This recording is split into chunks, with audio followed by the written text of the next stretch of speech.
since 1480. KRAE Cheyenne. Right now on 1480 K-Ray, it's time for the Pro Show, featuring the only father and son sports talk show talking about the local sports scene as we take a look back and look ahead to upcoming events around our area. The Pro Show is on now, right here on 1480 K-Ray. And good morning, Larry Proietti, along with Nick Proietti. We bring on our very special guest, our first guest here on our program today, as we are loaded with guests. We'll have both coaches from LCCC joining us, and we'll be talking with the general manager, I guess, of YO Preps, David Settle. He'll be joining us as well, too. We'll get a chance to talk about the high school football scene. We get to bring on a gentleman who's in his 15th year at Laramie County Community College, 3 now, as the head coach of the LCCC Golden Eagles, a good friend of ours, DeWayne Saulsberry. And Coach, always good to chat with you, and let's talk about let's talk about the past season. And again, you could tell that story that you were just telling us off air. We were with the ladies last year up at Casper as they made their strongest run in the Region 9 North tournament. Or the Region 9 tournament. And again, you were in the South for the Region 9 tournament at La Junta, at Otero. So you get through the quarterfinal round, you move to the semifinal round, and again, things were looking good for you, but you want to talk about things that just pop up out of nowhere. This, and again, I know you don't want to make excuses for your guys, but let's be real honest. The gas tank probably ran on empty late in the second half, but tell us that little story that you were telling us. It did, and thanks for having me. We get through the first round game. We're playing pretty well. Beat McCook. Second round game, we're in the hotel in La Junta, and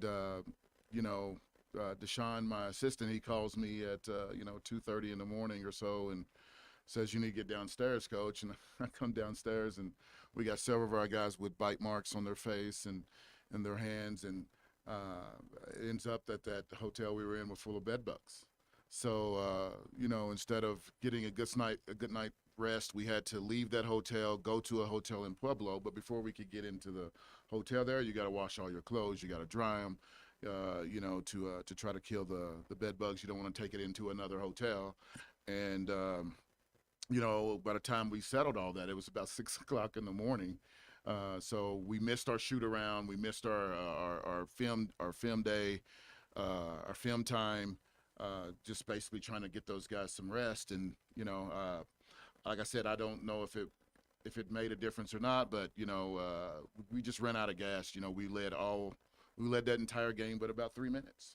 I would have loved to have seen what would have happened with a good night's sleep and a shoot around and video, to didn't throw us out of our routine. But also look at it a little bit as we weren't tough enough to get through it.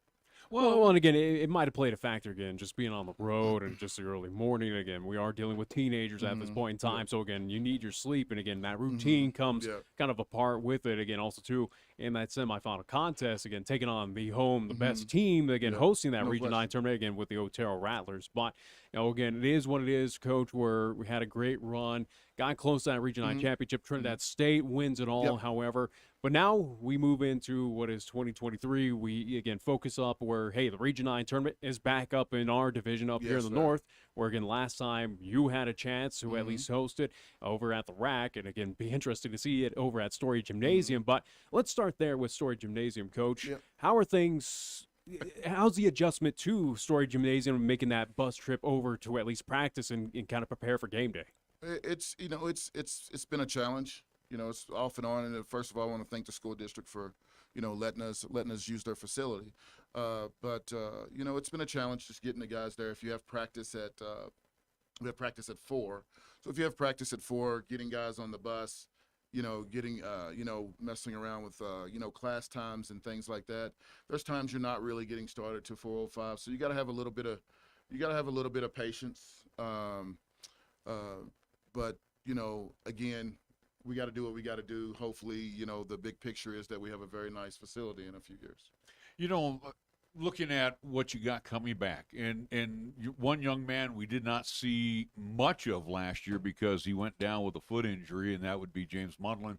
But I throw out Ben Hageman, Jaden McCray, both the McCourts, X and Demetrius. And again, we have not seen Demetrius in a couple of years. Let me also throw out Anthony Molinar. Last time we saw Anthony, we were at Powell, and he went down with a devastating knee injury. So he's been kind of shelved for about a year and a half. Again, I do believe Jackson's back. Jackson's back. Jackson Jones. Blaine is back. And like you said, Jaden McCray. Again, you got a good nucleus of veterans that have been through the wars, and then what you were able to bring in. How's that mix been thus far? It's been good. It's good to see Xavier step up and be a leader. This first year he was with us, because you play with Eric Oliver, who has kind of always been a bigger brother to him. He kind of, stayed back and let Eric kind of run things. And then last year we had some sophomores who were a little bit more vocal, Nolan Coswell, and Derek, some of those guys, Arion, Max, some of those guys who are a little bit more vocal. Now those guys are out of the way, and you can really see him come into his own, not necessarily on the court, but off the court, being a leader. Guys following him. This team really, really follows him. So I think that, with Ben and Jaden and some of those guys who have played a lot of basketball for us, it's really fun to see those guys step up and grow a little bit in their basketball journey. In the 15 years that you've been with the LCCC program, and the nice thing is you have been able to send young men to the next level. And Nolan, along with Ariane, have moved on to that next level. And again, programs that we're not talking, hey, let's look on the back page at these. These are pretty decent programs that a lot of these guys are going to. Yeah, no question. I mean, I don't know if you guys do know, but Eric Oliver transferred. He's at Tennessee Tech. He's roommates with Nolan, and they played together my first year as a head coach here. So just to see that, it's always good to see those guys move on, to know that the new guys coming in, they know that this is a place you can come, and we're going to get you out of here. We're going to get you out of here. We have enough connections. We have enough of a history of moving guys on to the Division I level to make guys want to come here and take a chance at it.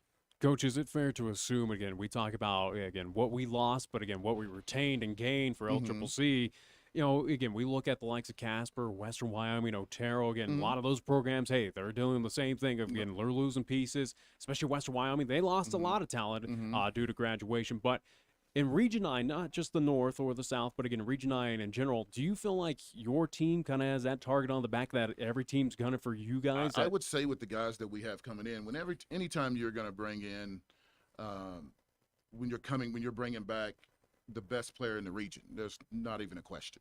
The best player in the region, you're going to have a target on your back. So it's good. It's good to have that target because you can tell these guys how you need to be ready every single day, every single game. It's for you it might be a game. For the team that we're playing, this might be, if you can get this win, this might be the win that gets their year started. So it's going to be different. Kind of. I think we'll be the haunted, not doing the hunted. Doing the hunting. Who else? Who's going to be on your radar, though, Coach? And again, I mentioned Western Wyoming, Casper, Otero, Western Nebraska as well, too. Again, can be a formidable foe. Who's kind of teams that you got your eye on that are going to give you a good run this season? When it's junior college, because the turnover is so great every year, it's hard to really say. So you have to go with your usual suspects. Your Caspers. Otero's. Trinidad won it. They have a very good team coming back. Obviously Western Wyoming, we've battled with those guys for the last 2 years. So we'll see if there's another team like North Platte or Western Wyoming. I'm sorry, Eastern Wyoming, somewhere like that. You'll see if one of those teams has a great year and jumps up as well. You know, Coach, and we talk a lot with the high school teams, and especially in our Class 4A, where there's about 4 teams that just reload every year.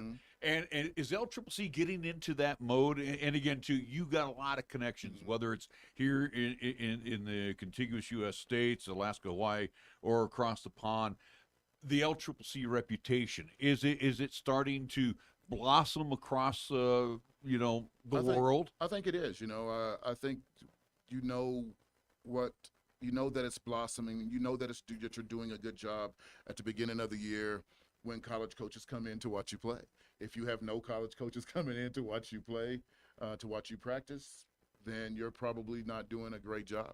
If you have those college coaches coming in, you know your team's probably your program is headed in the right direction. This year we've had a ton of college coaches come in to watch us play, to the point where I called some of those guys and said, hey, look, we got to practice. We can't play.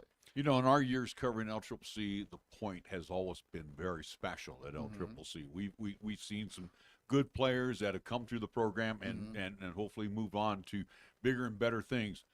That's probably right away I got to look at you and say, who is your point? Because both Max and Ayana are gone. Yeah, and to be honest with you, you said that it's absolutely true. We have the last 7 years, our point guard has played Division I basketball.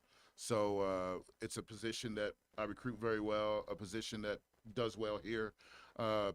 We have a guy named Jordan Reed. If you guys remember last year, Jaden Bradley, JB, it's his brother. He was the Gatorade Player of the Year in Colorado 3A, averaged 27 a game. He'll be one guy that'll step in. Ben will play some point for us this year, and we have another guy named Tristan who will come in and play some point as well. So right now, there hasn't been a clear-cut guy who said, that's me, that's my position. Everybody else is playing behind me. But, if I have to bet, I would think either Jordan or Tristan will jump in that role with Ben backing those guys up. Certainly have time as you're at least in the middle of scrimmages, exhibition contests. Again, just recently down to the Power to Play, I do believe we'll travel down to Metro State for another exhibition as well before we get underway with a few home games here in town with McCook and North Platte. That ever lovely combination to start things out. But again, going back to Story Gymnasium, especially for your returners, for you, Coach. Again, going from the rack, again, those confined at least spaces to Story where, hey, it's got some space, it's got some elevation out there. Any concern for those players to at least adjust to the new confines of Story? Not really. Not now. If we were going in for one game, or we didn't have practice time there, I would say so. But our guys they're adjusting to it. Just having a different background, having, like you said, different surroundings, different smells, different whatever it is. All those things matter, and. So our guys are adjusting to it. I think right now we feel like it's our home court.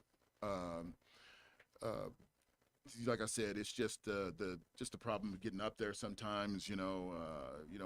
What happens as a coach? You're always trying to think ahead. What happens when we have a really, really bad snow day?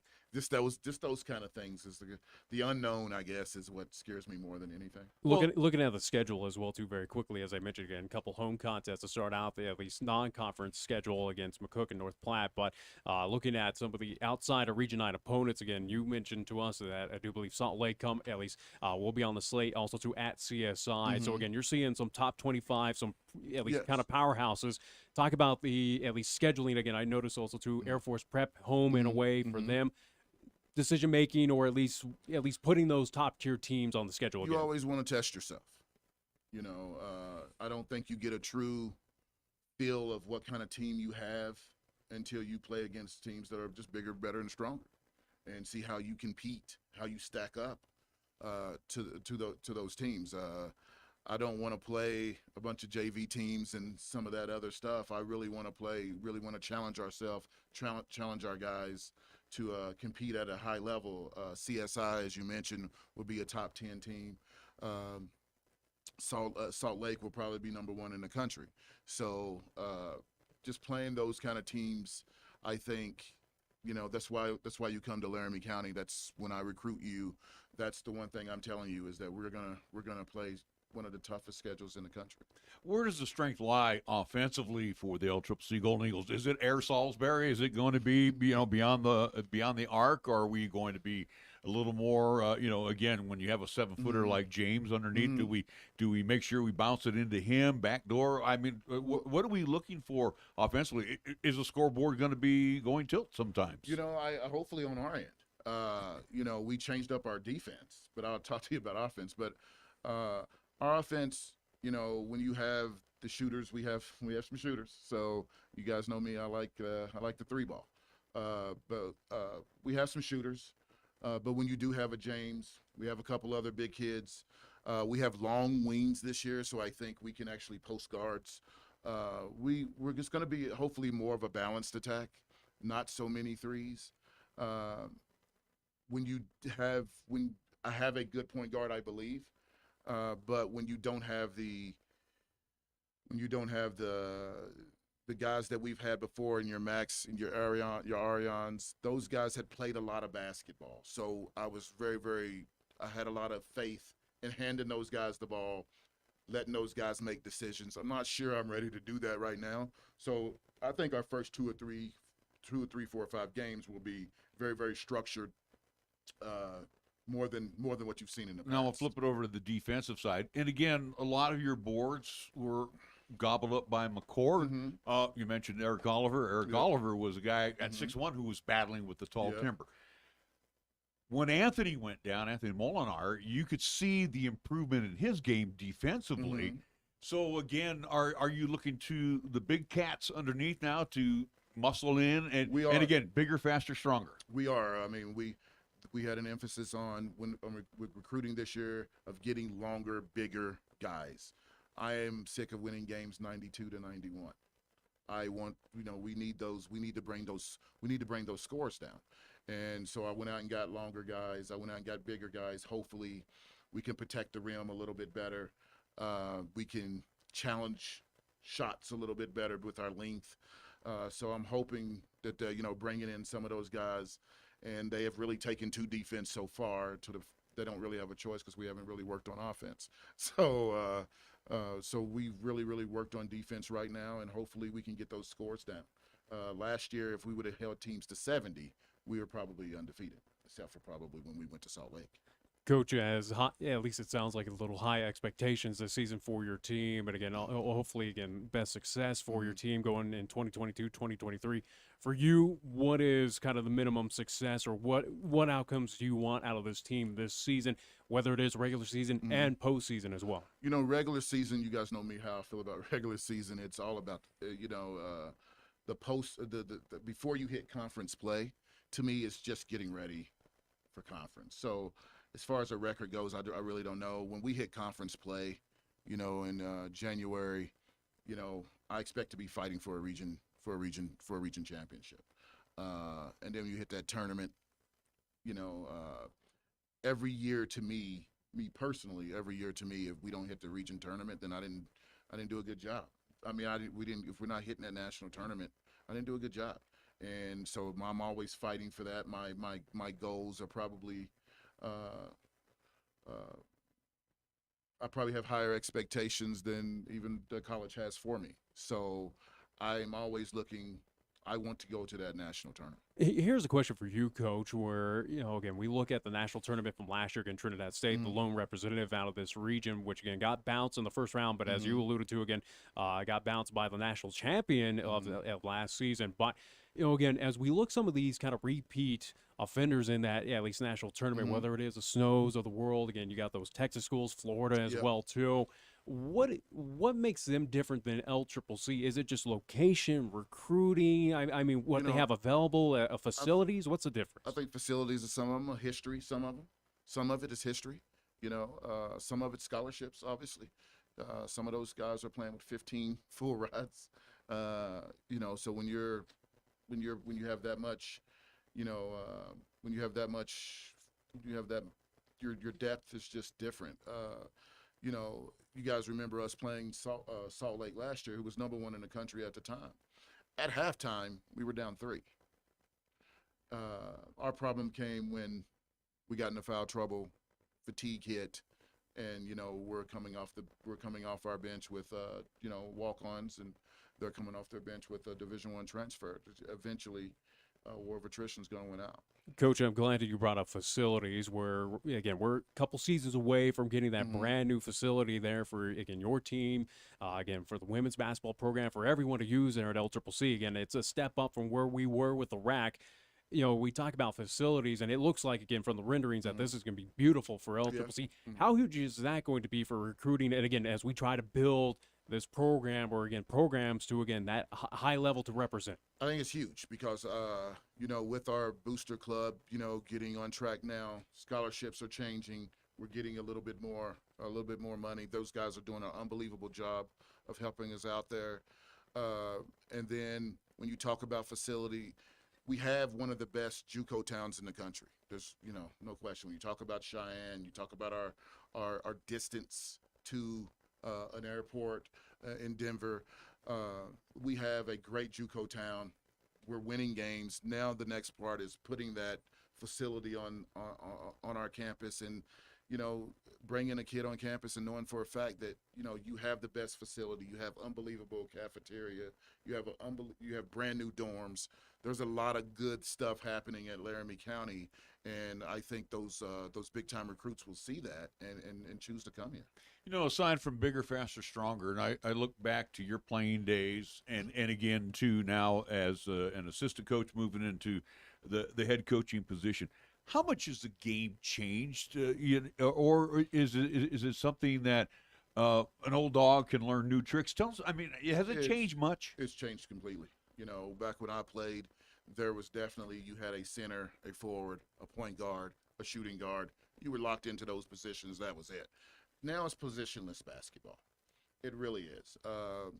There's no difference on my team this year, and there's no difference between my one man and my four man. There's really not a ton of difference there, especially on the offensive end. On the defensive end, guarding bigger kids, it's a little bit different. I think the biggest thing is just positionless basketball and how much teams rely on the three-point shot now. That three-point shot has changed the game. You're always in a game. You're never out of a game with that three-point shot. You're down 12 points, 3 threes, you're right back in it. So I think that's changed a little bit, and just the big man has kind of sadly gone away. Is that? It's like blame the Golden State Warriors for that. Well, no, actually, who you look back on, is this a Paul Westhead, Loyola Marymount type of philosophy that is still in play today? I think it is a little bit, and the fact that so many guys can do so many things. You want to get up and down, that's really big, but I think the biggest thing is just that three-point shot. If you cannot make the three, you cannot win basketball you cannot win games in today's basketball. It's just and Nick, for you got to thank the ABA days for the three-point shot. And a guy named Louis Napier, who played with the Kentucky Colonels way back when. Oh gosh, I'm early age of myself now. Real quick, Coach, as we get ready to wrap things up with you, and again, all the best to the Golden Eagles this year. And again, after 6 years, we will not be there. We'll be back on the high school side. But, you look at, and Nick, you had mentioned it as well, too, the Caspers and the Westerns and all of that. As you go through Region 9, again, with all of the talented teams that you are going to face, and I remember from a former coach that winning on the road is most important. Winning at home is kind of a break-even type of deal. Talk about how that system works, especially when you get to Region 9 North play, how important these road games are. Road games are important. I can't stress enough, like you said, if you go by a point, if you go by a plus-minus system, if you win on the road, you get a point. If you win on the road, if you win at home, you don't get a point. It's just even. If you win on the road, you get a point. If you add that up throughout the year, it always works out that your road wins count for more. And if you have 3-4 points at the end of your season, you're going to have a chance to win those things, to win your conference. It's just really, really you don't win a point. You don't get a point for winning on the road, but you get a negative if you lose on the road. Yeah. So if you lose at home. So it's just an unbelievable. You have to take care of home court, and then you have to try to steal 1 or 2 on the road. Well, like especially how important it is, especially for LCCC this season. Again, that Region 9 tournament, again, being hosted in the North again. So, again, as we had a couple seasons ago, Definitely. Again, chance for LCCC to host it. I was going to mention this, too. And, again, you're part of a very unique coaching fraternity with Region 9, North and South. Yeah, coaches, come and go. I think Otero's had some changes there, but I do believe Eddie's still down. Eddie's still down at NJC. Yep. Steve's over at Western Wyoming. But you mentioned this just before we went on the air, and a sad note at Northwest. The Trappers program has been a very competitive program in the years that we were covering LCCC. They just recently lost their coach. Tell us a little bit how they have to recover. That's a tough situation, especially he's a guy that I've known for quite a while, and then to pass away right before school starts. So they're scrambling. I talked to their AD. He's traveling with the team right now.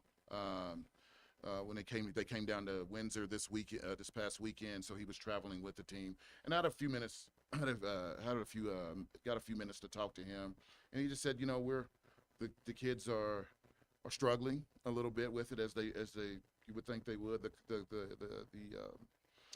The college is struggling with it a little bit, but the one things that we do know that sports does is it brings people together, and hopefully the basketball team can help, and that community can help heal those kids. Help heal those kids with this, and the kids can help heal the community. Yeah, I know, and I enjoyed my time with all the coaches. Everybody was just so wonderful to work with, including yourself. So, all the best to the Golden Eagles this season. Looking forward to sneaking down to Story Gym, catch a game or two, and again, the nice thing, like when we went to Western that time, Nick, where they had all those big stands. We got a lot of stands, so there's a lot of room for a lot of people to show up. Fill that thing up. All righty, DeWayne Saulsberry join us here with the LCCC Golden Eagles men's basketball program. Take a timeout. We'll come back with more, as it is the Pro Show. Larry Proietti along with Nick Proietti. We're back after these words. Message is for Shauna, my mom, who just finished her high school diploma. I wanted to say I'm so proud of you for finishing school. You told me it's never too late to achieve your dreams. I hope to make you as proud as you have made me. When you graduate, they graduate. Finish your high school diploma for you and for them. Visit finishyourdiploma.org to find free and supportive adult education centers near you. Brought to you by the Dollar General Literacy Foundation and the Ad Council.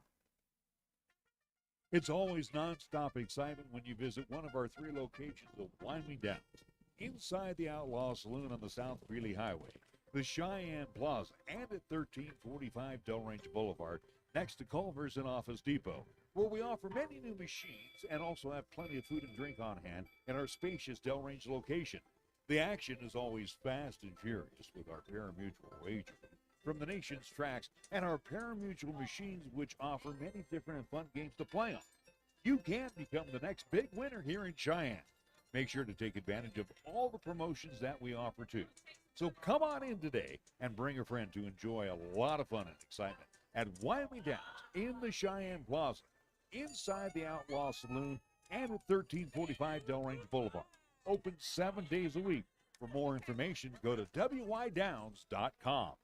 If you're looking to make a difference in local health care, Cheyenne Regional Medical Center is the place for you. We're more than just a hometown hospital. We are the largest health system in Wyoming with the latest technology. We want to help you grow as a person as well as within your career in health care. Inspire great health with us at Cheyenne Regional Medical Center. To learn about our opportunities, call us at 307-633-7871 or send us an email at recruiting@crmcwy.org. Capital Lumber is number 1 in Cheyenne. Are you listening? We're all the lumber store you'll ever need. For electrical, plumbing, paint, and tools, lumber and hardware, we're for you. We're out to earn your business, yes indeed. Capital Lumber is number 1 today. Are you listening? Capital Lumber's at your service. all the way. Remember, for all your lumber and hardware needs, stop at the family-owned and operated Capital Lumber Company at 1222 Dunn Avenue in Cheyenne. 1480 K-Ray is your home for live play-by-play coverage of high school basketball and football. To hear all the play-by-play calls of East, Central, and South football and basketball. You'll hear the conference action along with the postseason, and during the basketball season, 1480 K-Ray features both boys and girls games. Catch all the exciting calls on AM 1480 K-Ray, also streaming the games worldwide on the web at 1480kray.com. Treat your taste buds to a warm bagel and Mort's Bagels with your favorite cream cheese. Perfect for the office or perfect at home.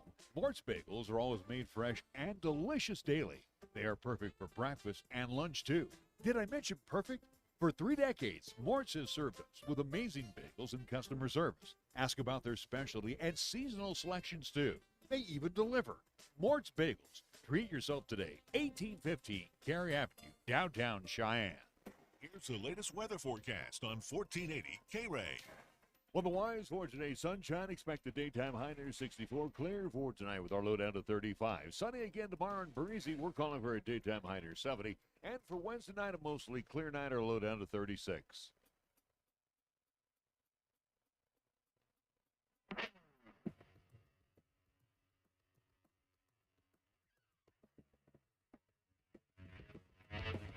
We welcome you back to the Pro Show. Larry Proietti along with Nick Proietti, and we bring on our next special guest. He is the voice of the Laramie Plainsmen, the Laramie Rangers, the voice of War Memorial Stadium.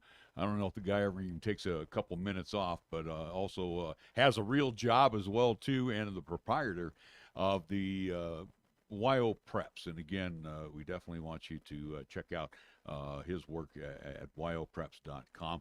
Good friend of mine, known him for a long time, David Settle. David, thank you so much for joining us today. Appreciate it. Pleasure to be here, guys. Gosh, I built you up so good here. You better not let us down, all right? Fair enough, Larry. Real quick, David, let's talk football and let's talk Class 4A because, again, we've got 2 teams here in Cheyenne that we know have qualified for the playoffs. We know one for sure will have at least 1, possibly 2 home games. The other one, maybe 1 home game, and it depends on a victory this weekend. Let's talk about the 3rd high school, South High, who's run into some really tough times as of late, where they've had some running clocks against them. They wrap up against your Laramie Plainsmen coming up on Friday night over at the new GTI Stadium. Let's talk about the scenarios. Laramie has beaten Casper Kelly Walsh. Casper Kelly Walsh has beaten South. What if South beats Laramie? I'm confused. Who's going to get that 8th spot? Okay, so it all comes down to basically you got to go all the way to about the 3rd level, which is the modified tiebreaker. So what ends up happening in tiebreakers is you go head-to-head, obviously, first. The 2nd level is you would take all the teams involved in some sort of tiebreaker and go against every common opponent above them from the highest point in the conference standings down. So at this point, it would start with Sheridan, then go east, then you would go Natrona, and on down. Well, all those teams have lost to those schools, so it comes down to a modified points tiebreaker. And basically what the Activities Association did several years ago is they decided that with the modified points tiebreaker, you factor in the final scores of the contest against each other with the 3 teams that would be tied, Larry. And the most you can get out of a win is plus 12. The most you can get out of a blowout is minus 12. So if somebody beats somebody 28-0 or 56-0, you're not factoring in 56 or 28 points. They only get a plus 12, and you would only get a minus 12. So Kelly Walsh's 10-point win over South earlier this year eliminated South already. They're done. They're out because no matter if they can beat, no matter how high they beat Laramie, they can only get a plus 12, which would take them to plus 2. Well, Kelly Walsh has already played both teams, and they're sitting at plus 3. And so they can't overtake Kelly Walsh. So South has been eliminated. It comes down to Laramie and Kelly Walsh. Laramie wins, they're in. If they win by 4 points or less, then you end up with Laramie going to the playoffs. But if South ends up winning this game and they end up beating Laramie by, let's see, the Plainsmen are plus 7 right now. If they beat Laramie by a touchdown, 6 points, that would give Kelly Walsh the tiebreaker in the head-to-head, and Kelly Walsh would go. Well, that's the It's a not so clear script, but that's about as simple as I can break it down. Well, that's unfortunate news here that Cheyenne South unfortunately mathematically eliminated from playoff contention, even if, again, with the battle between the Plainsmen coming up again this Friday night. Let's quickly preview that matchup where, again, the Plainsmen, I give them credit. Again, they've kind of improved throughout the season after the last time we saw them against Cheyenne East. Again, the Plainsmen, again, picked up the victory. They've been improving on all aspects of the football. Again, still sit with that one victory. Cheyenne South, on the other hand, they've kind of dipped down. They've kind of retracted from where they were early on in the season. Again, a couple blowouts, whether it was against Cheyenne East, Cheyenne Central, what we've seen. But for you, David, what do you anticipate, at least in between this matchup, to end the regular season? Again, a South team that's coming off, at least right now, trying to end a 30-plus game losing streak. Again, trying to do it against this Laramie Plainsman team. Can South do it this Friday night? They can do it. Laramie's kind of a banged-up, beat-up football team. They really haven't been healthy since week 1, which was the second game of the season. But they've gotten some guys back, lost some other kids. It's kind of been a mishmash unit week to week, Nick. And so for Laramie, I think the key is most of the guys that have been in and out of the lineup are back for this game. I think that's big for Laramie. It's also senior night. I think they want to send these guys out on a high note. Laramie's win over Kelly Walsh a few weeks ago was their first home win. You had to go back to 2019. And so it's one of those where they like to see if they can get their second win under Coach Ronga at home. You know, I look at South as a little bit of an improved team. I know that the record doesn't show that. I see that they're playing harder. They're scoring some more points. They're very similar to Laramie. I just think Laramie is a little bit further along with a second year of a system versus the first year of Coach Moody over there at South. And so I give the Plainsmen a little bit of an edge. I still think this is a tight ball game. Turnovers are always a factor. Laramie's done a better job not turning the ball over this year compared to a year ago. But I think with the athletes that they have, particularly at the receiver spot, and I know South had some issues there, Laramie started slowly but surely to get the ground game going a little bit in the last couple weeks, ran for a season high last week at Rock Springs. I like the Plainsmen maybe by a couple scores this week. You know, David, when we had a chance to briefly talk at the Legion tournament that was held in Sheridan State Tournament, and we kind of looked at football upcoming for us, you know, especially when we cover 5 schools, and you are the voice of the Laramie Plainsmen. But we kind of were assessing what the 4A was going to look like.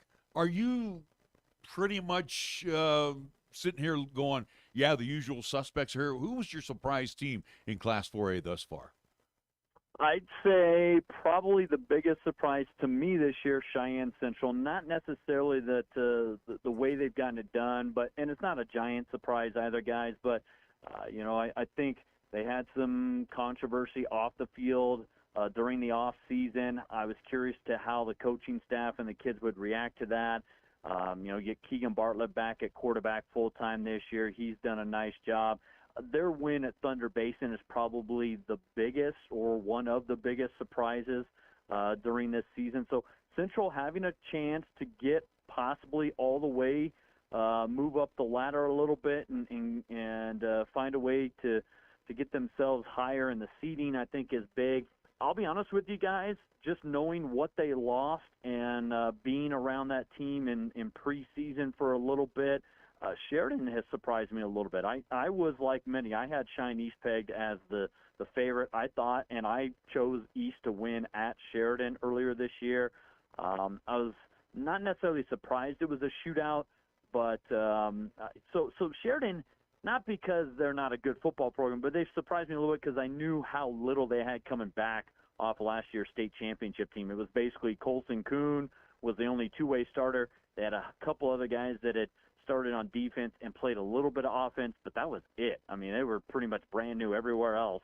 And so it was very little for Jeff Mowry's squad, but that just goes to show you the type of program Sheridan has when those kids step in and they're doing the job. So Central would be my bigger surprise, Sheridan a little bit. After that, I'm not really surprised about anybody else. And again, with the Bronx losing also to Casas to Cheyenne East, again, with him moving out here and again being part of the Thunderbird squad. But, as we talk about the Sheridan Bronx, who are unbeaten right now, looking to go for the perfect, at least regular season, and again, defending their 4A state championship coming up in the playoffs, are they the definitive state championship kind of front runner right now, in your opinion, David? Or does East give them a run? Does Natrona, does some, Cheyenne Central give them a run?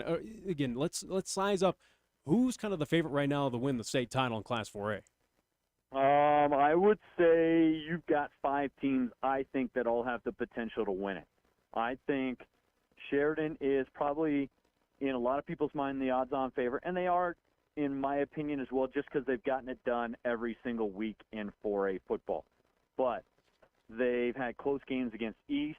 They've had close games against Natrona and Thunder Basin. That was a 34-28 game. If Thunder Basin plays better in the first half rather than kind of getting blown out and having Sheridan take control of that game, it's probably a different story. Thunder Basin came back, and that one made it close. It was just a 6-point loss. I think, and throw Cheyenne Central in there, I think all 5 of those teams, if you get the right matchup, you get the ball to bounce your way a little bit, and also I think the fun thing about 4A is the second time around matchup adjustments. What does a team do?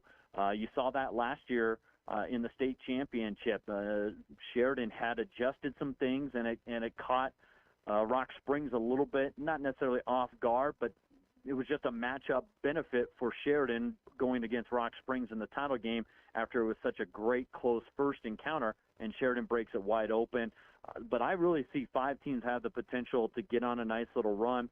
Sheridan's probably your favorite. I would put East second, and then I would put Natrona, Central, and Thunder Basin all in that category right there of they can make a run. And what's been interesting about the 4A playoffs is it hasn't always been the 2 best teams. I think it was last year, guys, but every once in a while you get a first-round upset or a semifinal upset, and so you throw a team in there in the Final Four of the championship that maybe you weren't quite expecting, and so I think that makes this 4A playoff run a little more intriguing this year because I do think you've got 5 teams with the potential to win it all. I know most notably, again, going back a couple seasons ago, Kelly Walsh upsetting Cheyenne Central at Risky. So. Well, and I'm glad you mentioned Rock Springs and Sheridan last year, and I remember my conversation with Mark Leonard, and Mark was excited that his program was starting to filter down to the younger programs, and I know Aaron McKelkey's done his best over at Casper Kelly Walsh where they were competitive, but both these teams got hit by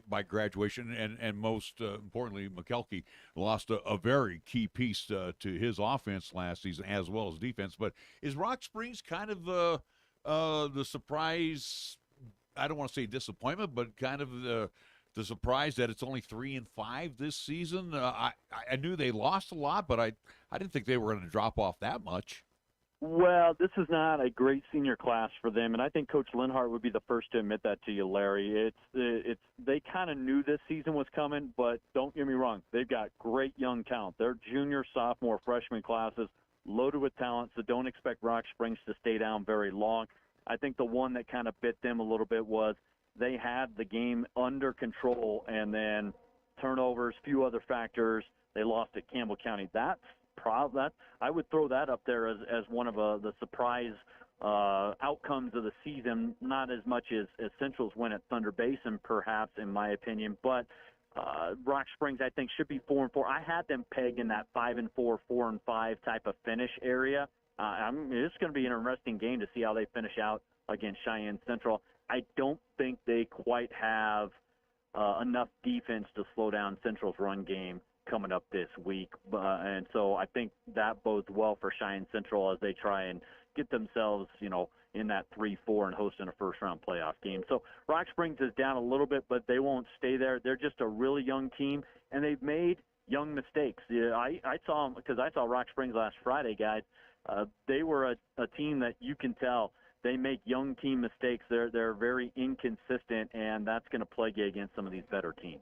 David, let's move away from Class 4A and move on down classifications and go into Class 3A, where beginning of the season, it was pretty much across the state, everyone was handing the title automatically to the Cody Bronx, and it looks like they're kind of the team of destiny right now to get it done. Again, they sit right now 7-0, 4-0 in conference play. is it fair to just say, hey, Cody, you got the state championship, you are the best team in 3A, or are there other teams, in your opinion, David, that could slow down this Bronx train? Cody is the overwhelming favorite to win 3. I have not seen anybody with the potential to beat them. If there's one team, it was their closest game a couple weeks ago. That's Star Valley. That's it. I do not see anybody else in the state touching the Cody Bronx. Douglas is an interesting one. They have improved as the season has gone along, but Cody's the overwhelming favorite. They've been just so dominant in their matchups. Cody and Douglas were part of a 3-team scrimmage earlier this year, and they did not keep score. It was a true scrimmage game. Coaches are out there in the middle of the field. They're stopping plays, things like that. So it wasn't necessarily a game, but I would have loved to have been kind of a fly on the wall and watch that to see how it panned out. At that time, Douglas was struggling because then they went the next week and lost to Jackson, which surprised a lot of people. But Douglas and Jay Rhodes, have figured it out. But Cody's still the overwhelming favorite. I think the next closest team is Star Valley. The interesting facet about that is right now the way the things play out, if everything goes according to plan, Star Valley is going to have to go to Douglas, and that's never an easy semifinal game in high school football. And I actually talked with McKay Young about that earlier this year. And so they know it. But I would like to see a Cody Star Valley rematch just because Taft McClure is a guy, if you haven't watched him play at all, and I've seen very little of him because of just the timing of their games, but he can flat out throw the ball. This is not the old Star Valley where they're running a wing tee and running 4 or 5 different guys. He's throwing the ball around. Heck, against Cody, guys, he threw for 450 yards and 2 touchdowns with no interceptions. They couldn't quite complete some drives and things like that. So that's probably the team I think that challenges Cody the best. Douglas would be that 3rd spot. Everybody else, I think, you're just kind of playing for can you get to the semifinals. You know, you look at the 2A ranks real quick as we go down the list here. And again, for Travis Ramza at Burns, getting into the playoffs, qualifying for the playoffs, that's a good thing. But, you just can't overlook Bighorn. I know Tongue River has 1 extra game, the Eagles. But, I don't want to hand the crown to Bighorn, but it's always tough to take the crown away from them. Oh, I'd go Lovell first, actually. The Bulldogs are very impressive. They're a big football team, really can run the ball. Some of their young playmakers last year have grown up, including their quarterback, who's now a sophomore. They can throw it a little better, so they've got a little bit better balance. Lovell, to me, is the favorite in 2A, but, Larry, you're not wrong. I do like Bighorn. You got some guys that were on a state championship team as a freshman. They took their lumps the last couple years. Huge win at home last week after a scoreless first half. I would bet Kirk McLaughlin tells you they don't play the cleanest game because they turned it over 4 times. Each team, Tongue River and Bighorn, turned it over 4 times, so that wasn't necessarily the prettiest or cleanest game, but Bighorn gets it done against a very good Tongue River team. That's going to be a test this week for Burns, taking on Bighorn, but I do like Travis Ramza. That Burns has been a little bit of my surprise in 2A. I knew about how good Bighorn would be, how good Tongue River would be. I knew about Lovell, Lyman, Cokeville even, but Burns has maybe been the surprise, and I'll give it up to Coach Roms over there. He's done a nice job getting them to 4-2 in conference play. It'll be a tough way to finish against Bighorn, but I think that gets them ready for the playoffs, and because they're going to get tested by whoever comes out of the West and wherever they finish. That's going to be a tough first-round playoff game for Burns. But Lovell and Bighorn are my 2 co-favorites. I give Lovell a little bit of an edge, and then Lyman's still going to be a factor. Cokeville will be a factor. And I think Tongue River still has something to say about it. And obviously, we wish the best of luck to the Burns Bronx and hopefully, again, a long, at least playoff run coming up here in 2022. We move on down now to Class 1A 9-man in a game we have coming up this Friday night here on 1480 K-Ray. It's a battle for 1 and 2 seeds coming up in the playoffs between the Pine Bluffs Hornets and Southeast Cyclones. Again, Pine Bluffs undefeated, #1 team in the media poll according to WyoPreps.com. Pine Bluffs, this is an unbelievable team. They got a lot of talent. Again, we've had a chance to talk with head coach Will Gray. They got to be, again, similar to Cody, where they got to be the odds-on favorite to at least come away with a state championship. Correct, David? They are the favorite to me right now. They have the head-to-head win against Shoshone. I don't think you count out the Wranglers, who got a big win last week at county rival Wind River, and they are the defending champs. But I think Pine Bluff's on a mission. I think what happened off the field at the end of last season, what happened in the playoffs, getting beat by Rocky Mountain. I think this team's on a mission, and you can just kind of tell with the way they play. In 9-man, my surprise teams, one of them is Southeast. I'm curious to see how they match up. Southeast is a little bit better than I thought they would be this year. I thought Lingle would end up second, so that was a nice win in a wild game between Southeast and Lingle a couple weeks ago. But Pine Bluff is indeed the favorite right there. Shoshone, Wind River, I think are capable teams. And then Big Piney's been actually a surprise. I didn't know how they would be dropping down from 2A. Not that they don't have talent, but sometimes you just never know how the adjustment will be with a brand-new head coach. But they've played teams tough. Got a big win over Rocky Mountain earlier this year, lost by 2 to Wind River. They gave a pretty tough battle against Shoshone. So Big Piney's been kind of a surprise. And I'll be curious to see what Southeast does against the Hornets on Friday. But I think Pine Bluffs is the favorite because they're on a mission. They just look like that, and I think they're pretty focused, Nick. You know, David, I was looking back last week when the Wranglers beat Wind River. I was more shocked than anything. I thought this, the West was Wind River's to win. And, here comes Shoshone out of, I give them a lot of respect. But did that score shock you a little bit that Shoshone won by over Wind River? Well, it's high school football, Larry. 5 turnovers will do that to you. And they came at inopportune times for Wind River.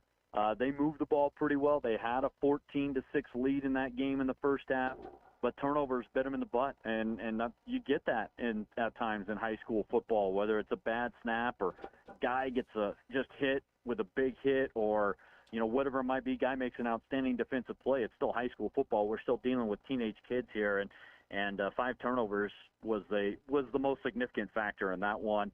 And I don't think Wind River did a good job stopping Shoshone's rushing attack. They did a nice job really grounded and pounding with Peyton Trumpler and a couple other guys. So it did surprise me how wide it was, but the turnovers played a bigger role than that, Larry. All right, then we wrap it up with Class 1A 6-man. And again, this is always fun, especially when you're over in Laramie. And again, I always invite people to catch this action because it's always wide open, even with 6-man. You look already at the seedings for this one.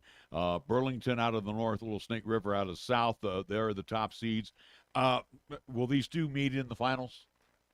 Whoever comes out of the Burlington DuBois semifinal, I think DuBois. Now I haven't seen Burlington play. I've seen DuBois. I've seen Little Snake River. I've not seen Burlington play. They've got a really good senior class that has been kind of playing together for the last couple years.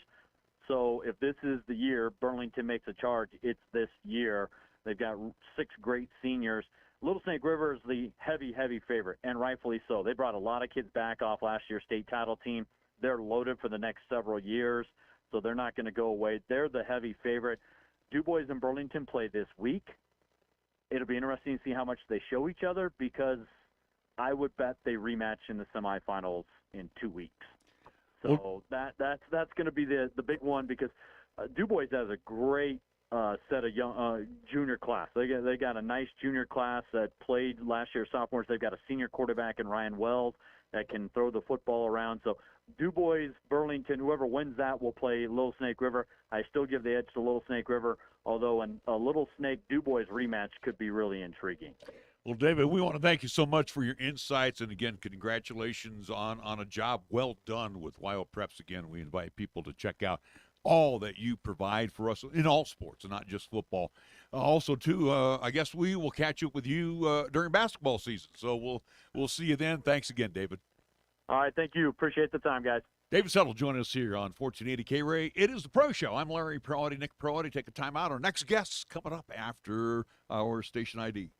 Cheyenne Urological has been the cornerstone of urinary care to Cheyenne and its surrounding communities for over 30 years. With their fine expert doctors, along with their highly trained staff, they will provide top-quality treatment for prostate cancer, urinary tract infections, kidney stones, impotence, and incontinence. Cheyenne Urological is now offering cutting-edge robotic surgery. So call Cheyenne Urological at 635-4131 for compassionate expert urinary care. That's 635-4131.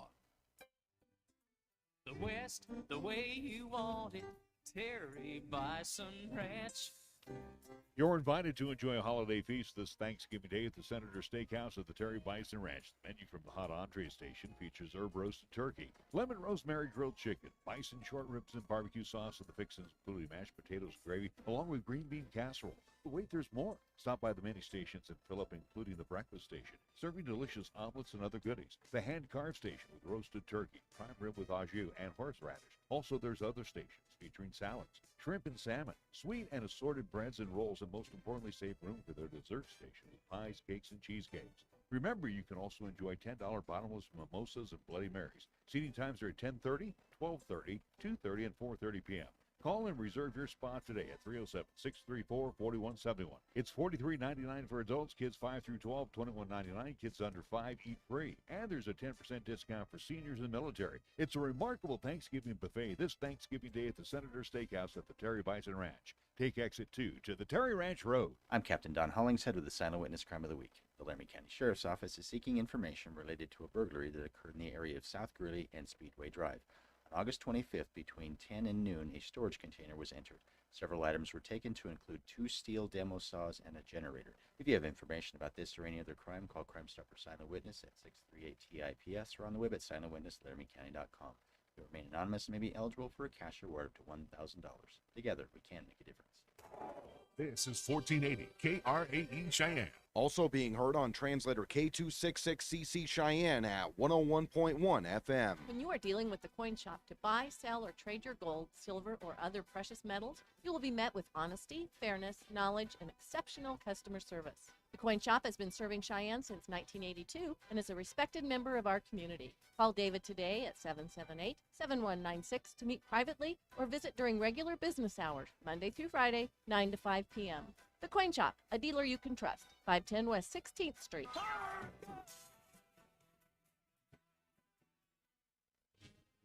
Cowboy fans, get ready for yet another wild Wyoming basketball season. Coach Linder and the Cowboys bring back an exciting squad looking to return to the NCAA tournament, and you won't want to miss out on any of the action. Season tickets are on sale now. Don't be left in the cold when the Pokes are dominating in the Dome of Doom. Purchase your tickets today at gowio.com/tickets or call 307-766-7220. Hop into the K-Ray Time Machine each Monday through Thursday for the golden age of radio, featuring famous radio classics such as Jack Armstrong and Suspense Theater, along with pioneers in the entertainment industry like Bob Hope and Abbott and Costello, along with many other performers who've captured our ears many, many years ago. Join us for the golden age of radio Monday through Thursday, 8 until 10 p.m. on 1480 K-Ray, also 101.1 FM, and you can also stream all of our programming on 1480kray.com. Chase a new adventure with a new Kia. I'm A.J. Miller for Kia of Cheyenne, and the all-new 2023 Kia Sportage is built for the rugged road with available multi-terrain all-wheel drive. Other available options include X-Pro trims, LED lighting, and advanced technologies like the 12-inch dual panoramic display. With Kia, get one of the best warranties in the business. Come into Kia of Cheyenne, call 775-0123 or go to kiaofcheyenne.com, and we'll make it easy. For over 30 years and still delivering the results you expect is Cheyenne Auto Repair and Service. Larry Proietti again for cars in downtown Cheyenne, reminding you that John and his staff are there to take care of your vehicle's woes. From an oil change and replacing windshield wipers to digging deep into fixing your heating and your air conditioning unit or fixing your brakes and shocks, you can depend on Cheyenne Auto Repair and Service for taking care of most minor repairs. And most importantly, John is a TechNet professional, which says he is one of the best nationally when it comes to getting your car or truck back on the road as soon as possible. Check it out online, technetprofessional.com. Don't wait till the last minute. Have your vehicle serviced by one of the best in Cheyenne. Cheyenne Auto Repair and Service at 604 West Lincoln Way. Call for an appointment at 307-632-0498. Open Monday through Friday. The next time you have a craving for authentic Mexican cuisine, visit Ayana Guadalajara at 317 East Lincoln Way. Locally owned and operated, they serve their dishes with family tried and true recipes with the freshest of ingredients, made to order. Start off your meal with their complimentary chips, salsa, and bean dip. And if you're feeling adventurous, enjoy your favorite margarita or cerveza. Hacienda Guadalajara, where the spice is always nice. It's the latest weather forecast on 1480 K-Ray. Otherwise, for today, sunshine, expect the daytime high near 64. Clear for tonight with our low down to 35. Sunny again tomorrow and breezy. We're calling for a daytime high near 70. And for Wednesday night, a mostly clear night or low down to 36. Right now on 1480 K-Ray, it's time for the Pro Show, featuring the only father and son sports talk show talking about the local sports scene as we take a look back and look ahead to upcoming events around our area. The Pro Show is on now, right here on 1480 K-Ray. And welcome back to the Pro Show. I'm Larry Proietti, along with Nick Proietti, and we get a chance to talk with Ayana McWilliams, the head coach of the LCCC Lady Golden Eagles, as we keep it here on the JUCO side. And Coach Mack, nice to see you again, get a chance to talk to you. It seems like it's been a few months, and oh yeah, it has been a few months. Anyway, let's talk LCCC Lady Golden Eagles basketball. The excitement hopefully is going to spill over. Last year, as we went the furthest with the program into the semifinals in the Region 9 tournament. And I was looking at the roster, and again, I look at the names of Jamie DeCoke, Hallie Hester, Monique Viteni, Marcetic Viteni, Cayenne Omir Jones, Nikola Kuzmanovic. I'm just going to throw out that handful right there coming back. So I feel pretty comfortable. And one of the kids I mentioned there, Hallie Hester, boy, talk about from day one last year to the wrap-up of the season. This young lady was more than most improved. Oh, definitely. Came in as a freshman, got quality time, gave us quality minutes, and put up quality stats. So you hope that she come in going into this season and just build on what she's been able to do so far. I know you had high hopes last year, and she came in second half of the season, Jamie DeCoke, and you could see right there towards the end of the season that potential, that she's got that ability to put the team on her shoulders.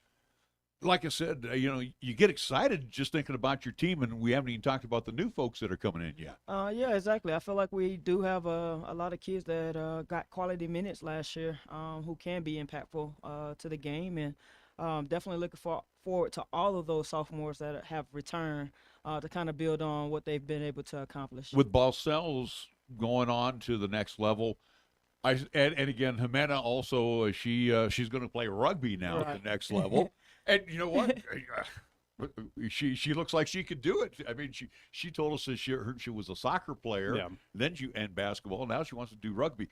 That position right now, that is a very key position. Somebody getting the ball down the court.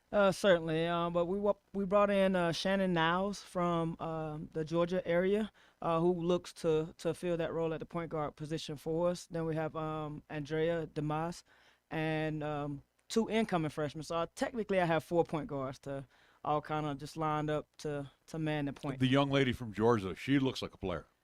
She definitely is. Definitely is a player. Again, she's a freshman, so sometimes, they need that little growing room. But, again, she's come in. She's taken the challenge head on. She understands that I'm going to coach her hard from that position and that a lot of things fall on her. So, right now, again, she's just, finding her feel, getting used to her teammates and trying to keep us all on the same page. And I don't want to mention, forget the local product, Andrea. Last year, she did not play. Yeah, she had struggled with a little bit of injuries a lot last year. So, technically, she's a freshman as well. But, again, we're going to serve that position by committee. And she knows the drill. Yeah, again, one of 2 South players, a part of that team. Again, also to Riley Van Tassel, what she was able to do for LCCC. Let's go back to the Region 9 tournament last year. Again, hosted up in Casper. Again, we made the furthest run in LCCC women's basketball program history. Again, making it to that semifinals, running into a very tough Eastern Wyoming team. But what did you say to your ladies after, again, that contest and realizing the history that your team made, and again, the step forward for this program to kind of get to that Region 9 championship? What was the discussion in that locker room, Coach? Well, obviously, we were disappointed at the result, but at the same time, I think a lot of those kids that returned this year were able to see at that moment, again, what could be and what's on the line. And honestly, sometimes it just takes being in that situation to understand or realize, what you're capable of and what could be. And I think a lot of them, they bonded after that, and they all wanted to come back this year just to get back to that position and hopefully come out victorious. And again, Coach, you bring, as we alluded to, again, a lot of returners a part of that squad. Again, you're older, you're wiser, bigger, stronger, faster as well, too, where right now, and I asked DeWayne this, and I'll ask you the similar question, Coach. Do you feel like LCCC has that target on their back this season, not just in Region 9 North, but again, Region 9 in general? Are teams taking a look at, we got to take down this Golden Eagles team? Yeah, I kind of feel like the history of the program, honestly, we've always been right there, you know, and I don't think anybody take us for granted at all. But definitely people want to look and see what we're doing, but I feel like we've always been right there. And I feel like we have a team this year that can kind of help us get over that hump.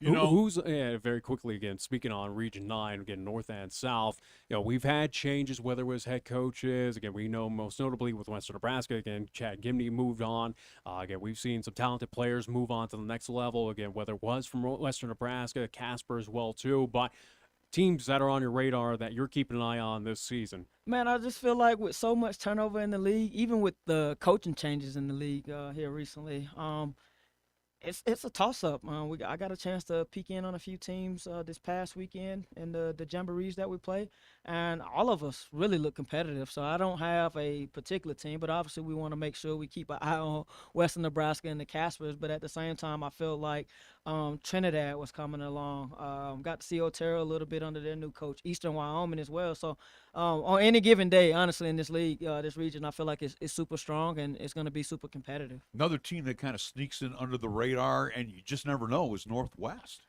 Yeah, I didn't get a chance to see them play, but they were there. And again, that's a very well-coached team. A lot of respect for Coach Lauren and her program, so I always know that they're going to be competitive too. But I just think Region 9 as a whole is just a competitive group of teams, and on any given day, Region 9 tournament this season, again, no longer in the north. Again, we'll switch down to the south again as we flip-flop between the men and the women. But for you, Coach, as we look at the regular season schedule, compared to last year, again, not as road-heavy in non-conference as, again, making the road trips up to Idaho or, again, up to North Dakota. So, again, there's still a few road games, but not as heavy. Was that was that a factor from last season to kind of keep close to Cheyenne, or what was kind of the, at least, No, thought? honestly, I just feel like I always like to try to balance between being home and away. One, it gives our fans the opportunity to see us more, and so that was my focus going into scheduling, to try to balance that out as much as possible.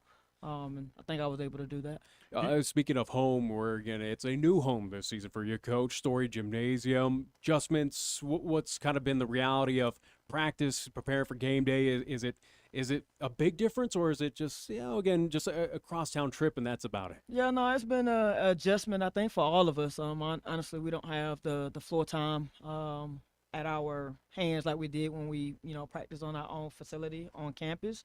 But it's an adjustment we're willing to make, and it's something that, again, I feel like the end result when we get this new rack building is going to be well worth it.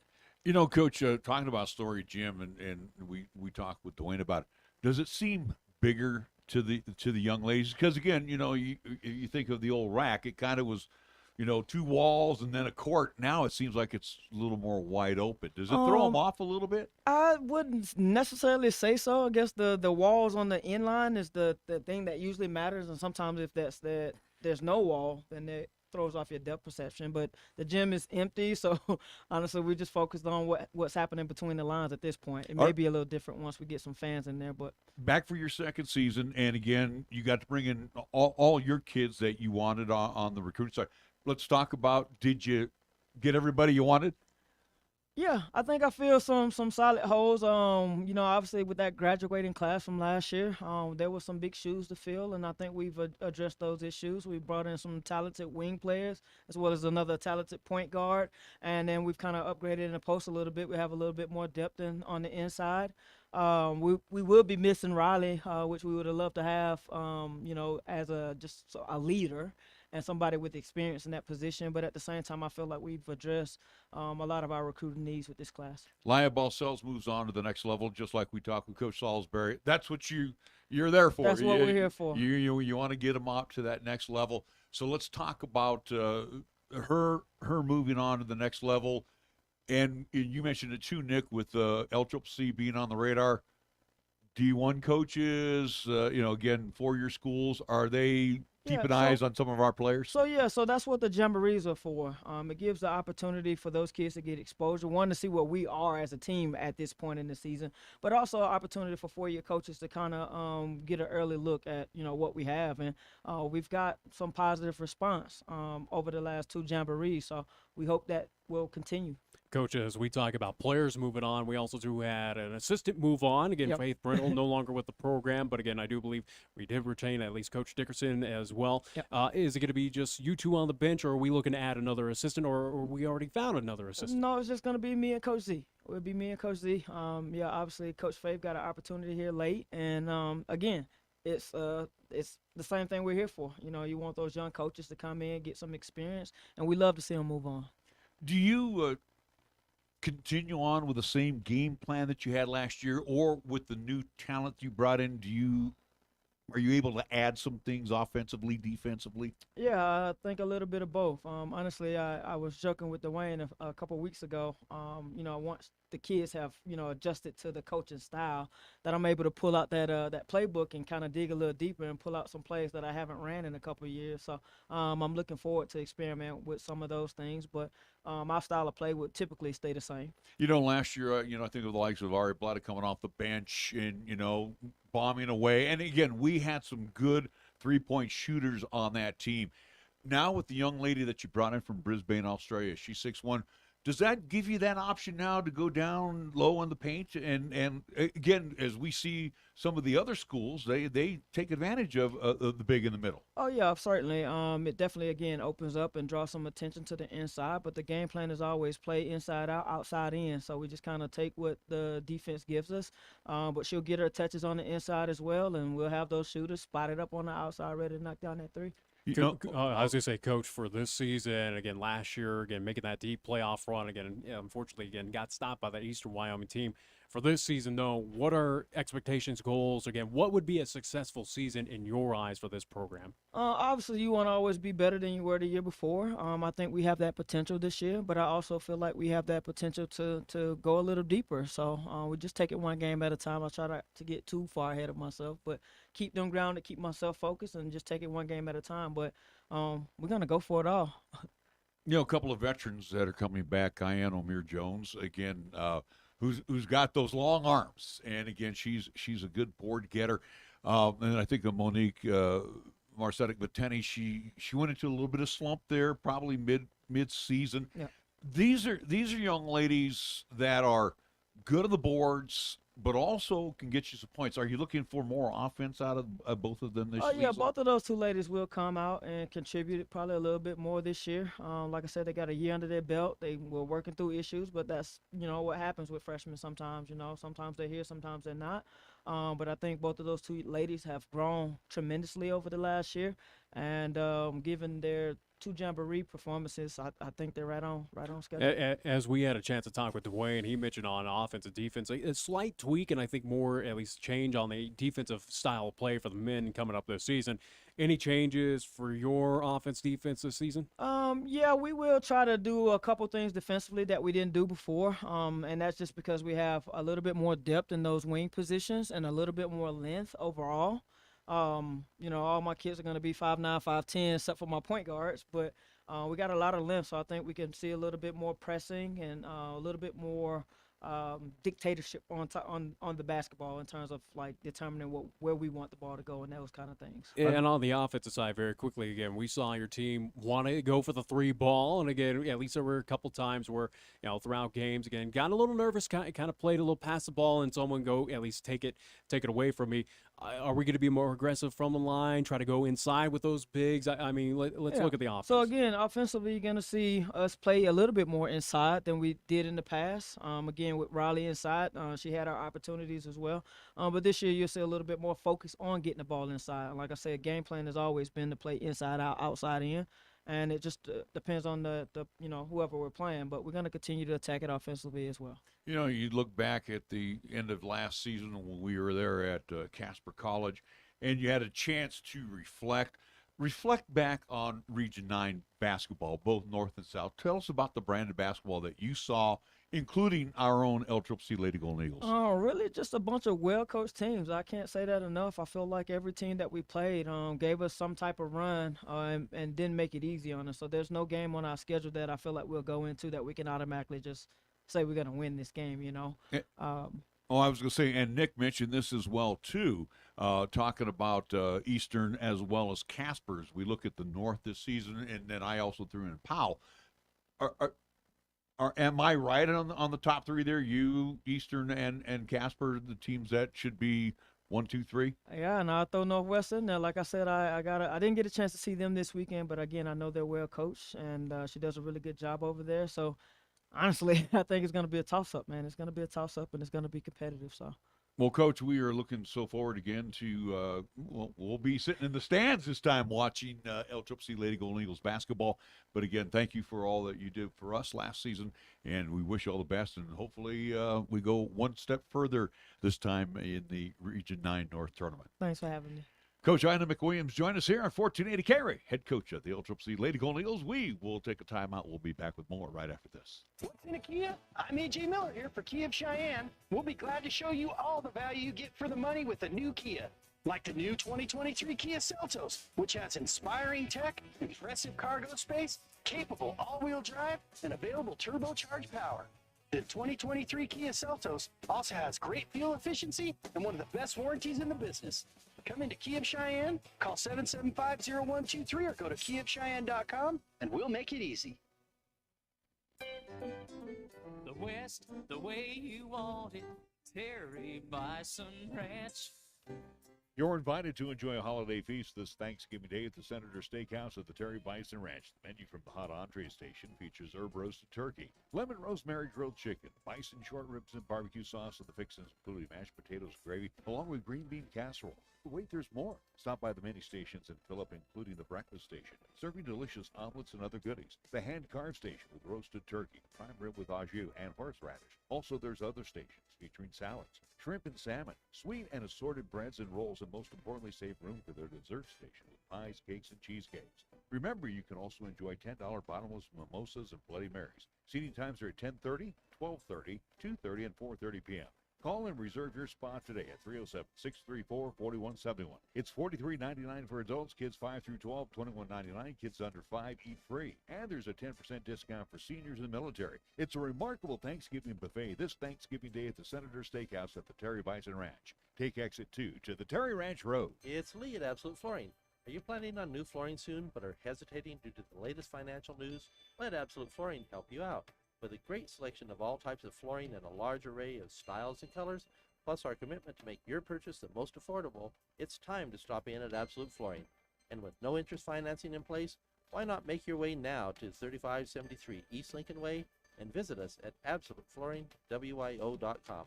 Remember, it's always your home, your floor, your store. Absolutely.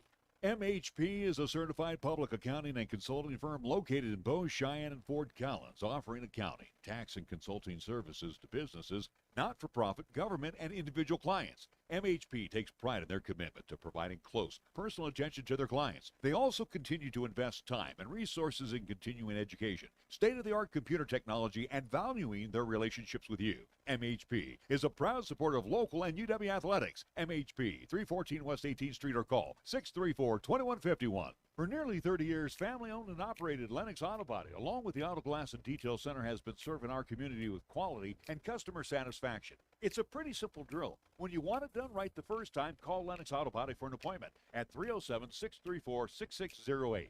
Lennox Auto Body at 1020 Dunn Avenue. And the Auto Glass and Detail Center. Remember, it's not clean until it's Lennox clean at 617 East Pershing Boulevard. Lennox Auto Body. No shortcuts, no compromise. Here's the latest weather forecast on 1480 K-Ray. Weather-wise for today, sunshine, expect a daytime high near 64. Clear for tonight with our low down to 35. Sunny again tomorrow and breezy. We're calling for a daytime high near 70. And for Wednesday night, a mostly clear night, or low down to 36.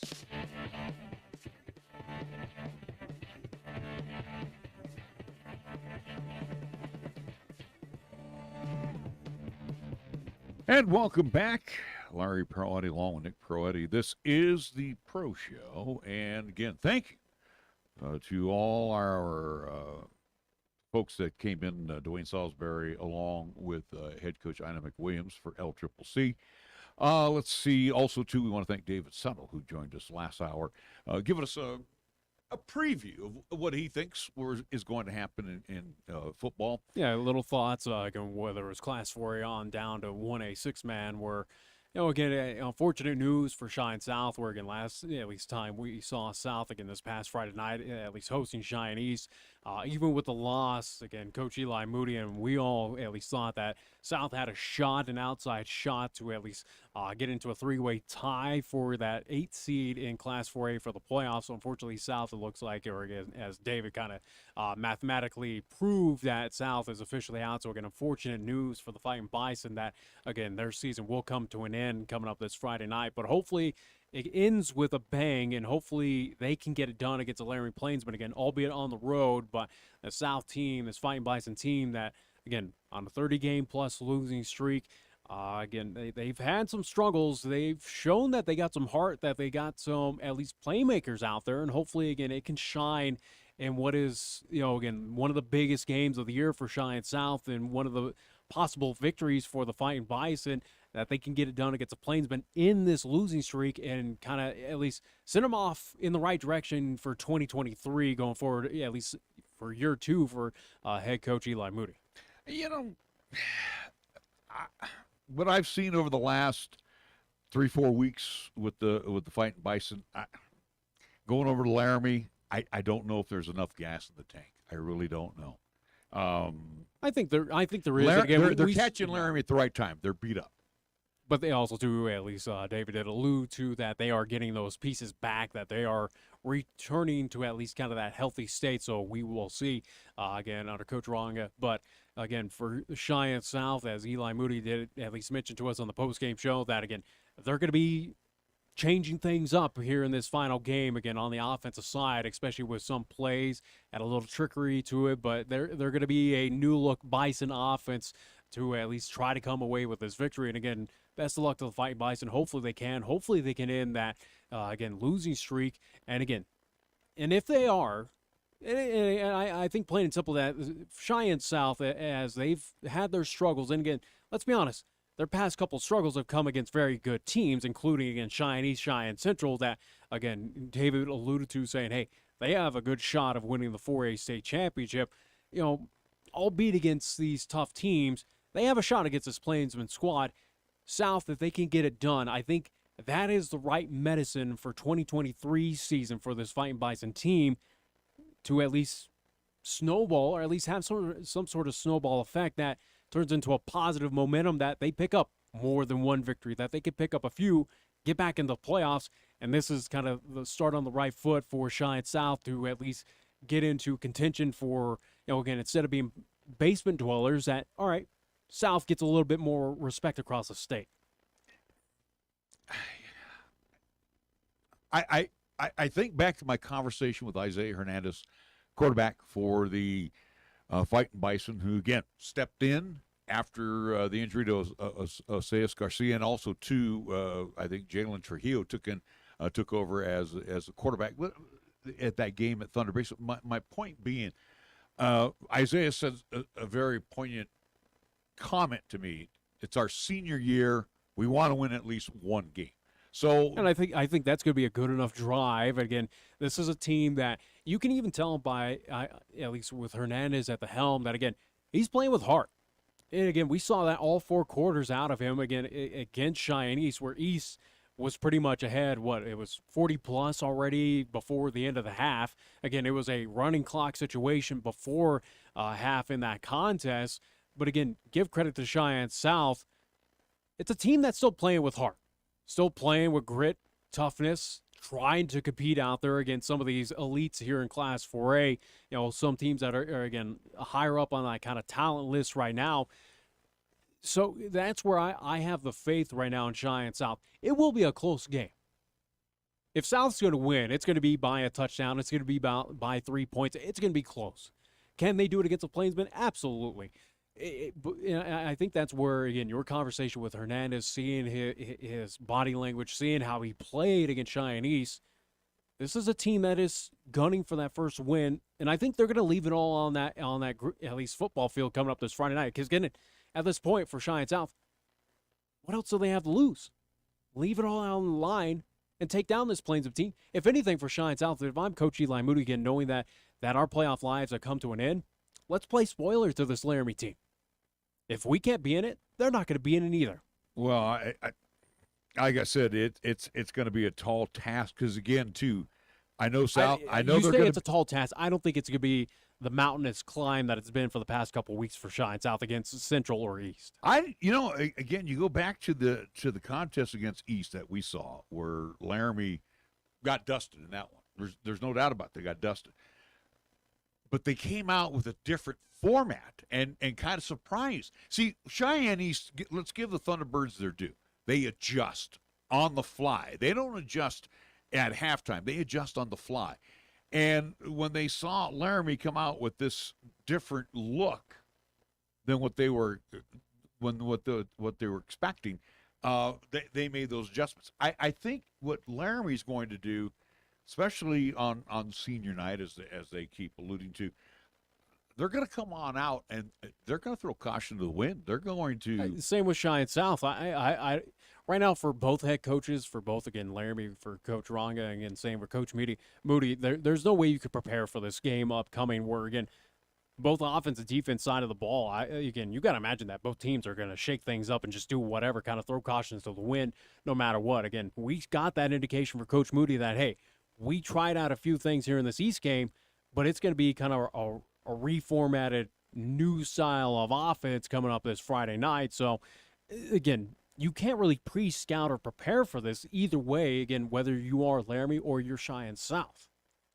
Well, like I said, I right now, if I'm sitting here and I'm handicapping it, I give Laramie at least a couple touchdown favorite in this one. No. Well, that's fine. I mean, you and we can agree to disagree. Last week I gave you 38. I gave you 38 points. I think it'll be a close contest. And again, I'm not going to take your stupid bet from last week over Cheyenne East. No, we knew East. I'm not going to take a stupid. We knew It's not a stupid East bet. was going to take care of business pretty handily, and they did, no doubt about it. But in this contest, again, I give a bunch shot. Again, a good opportunity for Cheyenne South to pick up their first victory to end this season on a high note that again carries that momentum into 2023. Hopefully, they can get it done. Do I worry that the Plainsmen, and again, I gave them a nod saying, hey, they've improved throughout this season, that they've been competitive. That does worry me a bit. And again, at home as well against Cheyenne South, that worries me a bit. But I still think that South, showing that, again, this is a team that, again, has had every opportunity to give up, quit, just kind of roll over and play dead. They have it. They certainly did it against Cheyenne East. Give credit to the East. Again, they're powerful. They're the number one offense in this state for a reason. Yeah, and again, too, here's what I said this before, and I'll say it again. I said it even on our game broadcast. I believe, this is me, I believe in South case with Eli Moody, Dan Gallus, you can go, Tracy Pugh, you can go right down the list. I think they're throwing in way too much on these kids. I think what you need to do is play basic football.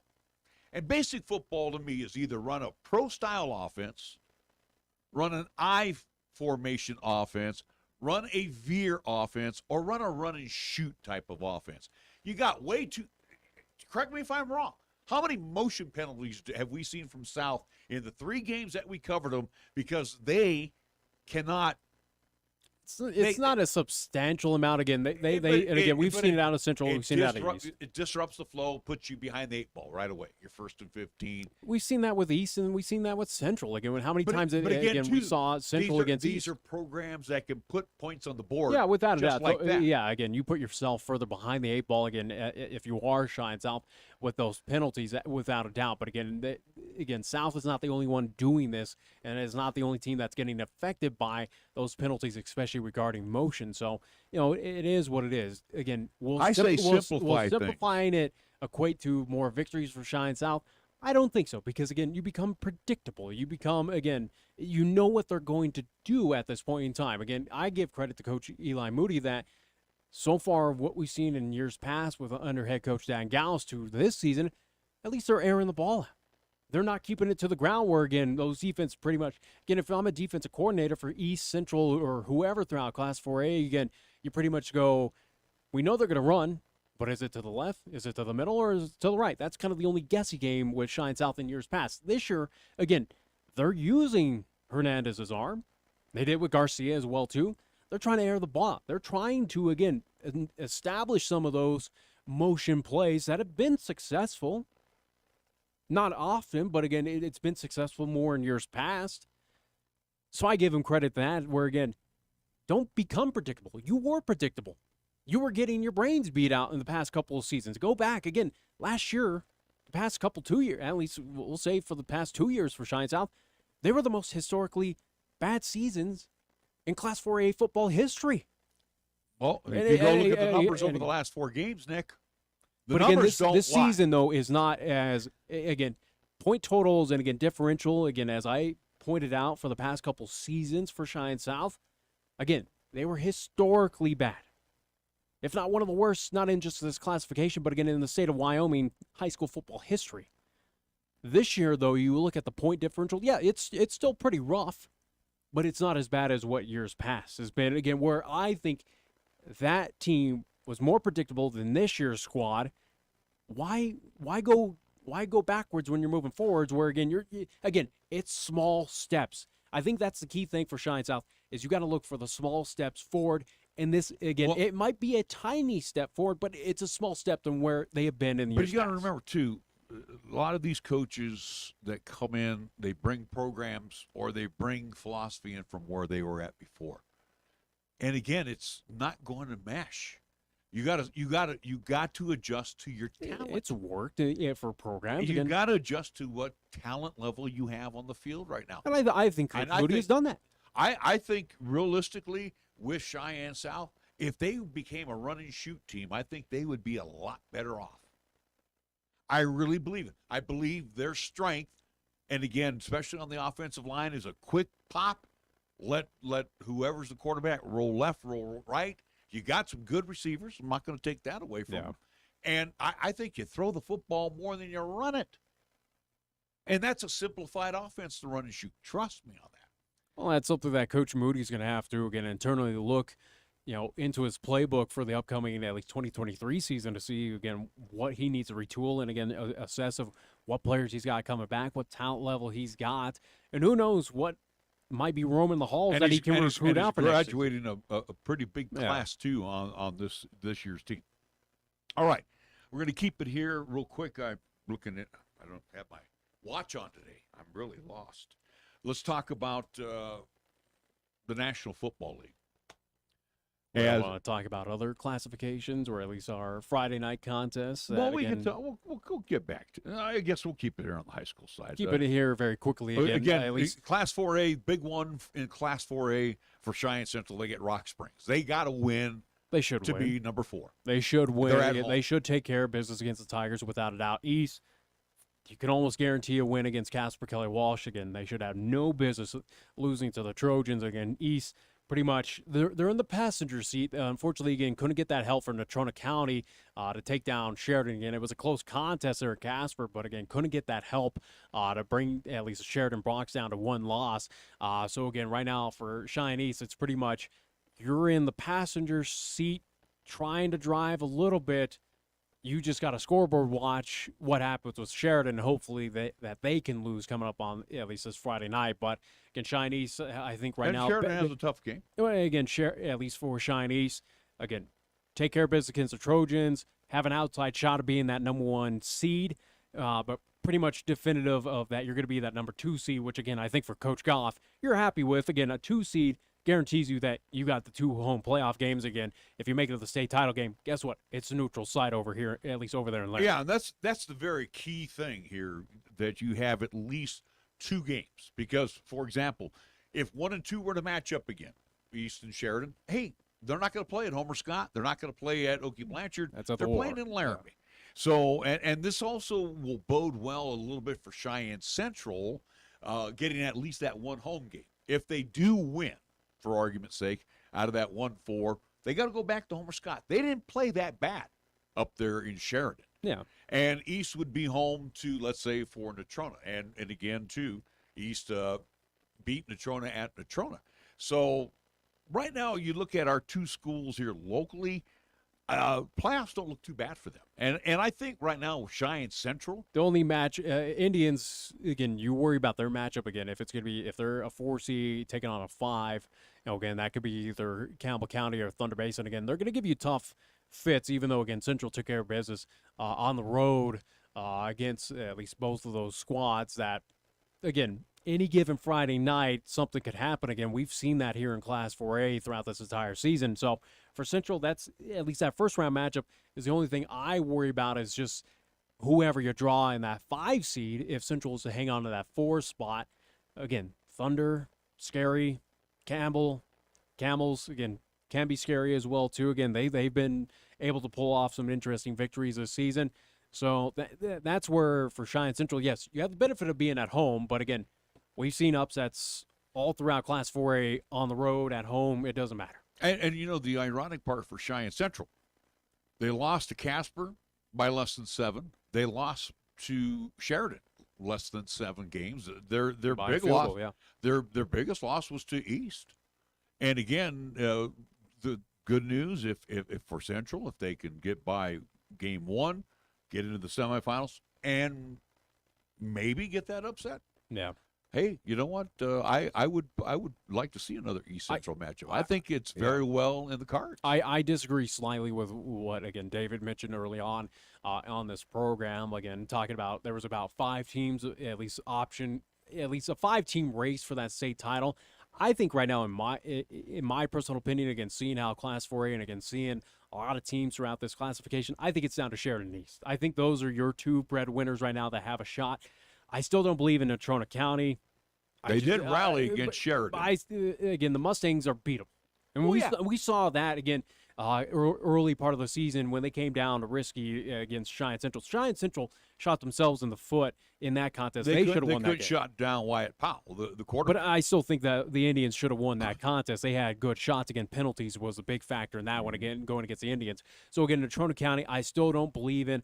I don't think they're going to be at least too big of a threat coming on the playoffs, especially to dethrone Sheridan or Cheyenne East. Central, again, they're improving, but, again, go back to what we saw the crosstown battle.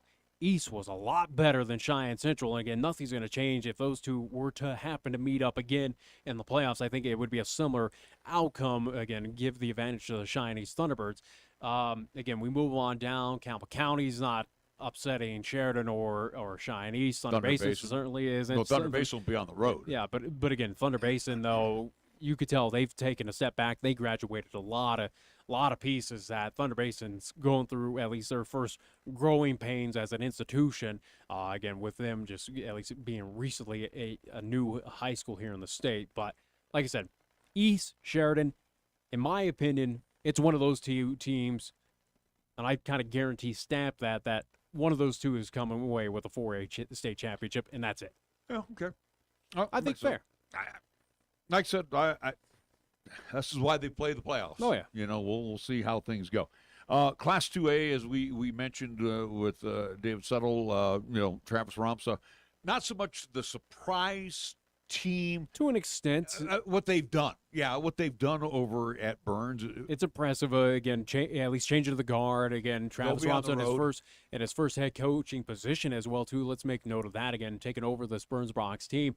Again, they have a chance to host at least one playoff game in the quarterfinals over there at Burns. So, again, exciting times for the Bronx, where, again, it's been a couple seasons since they've been in the playoffs. So, at least kudos to them moving in the right direction.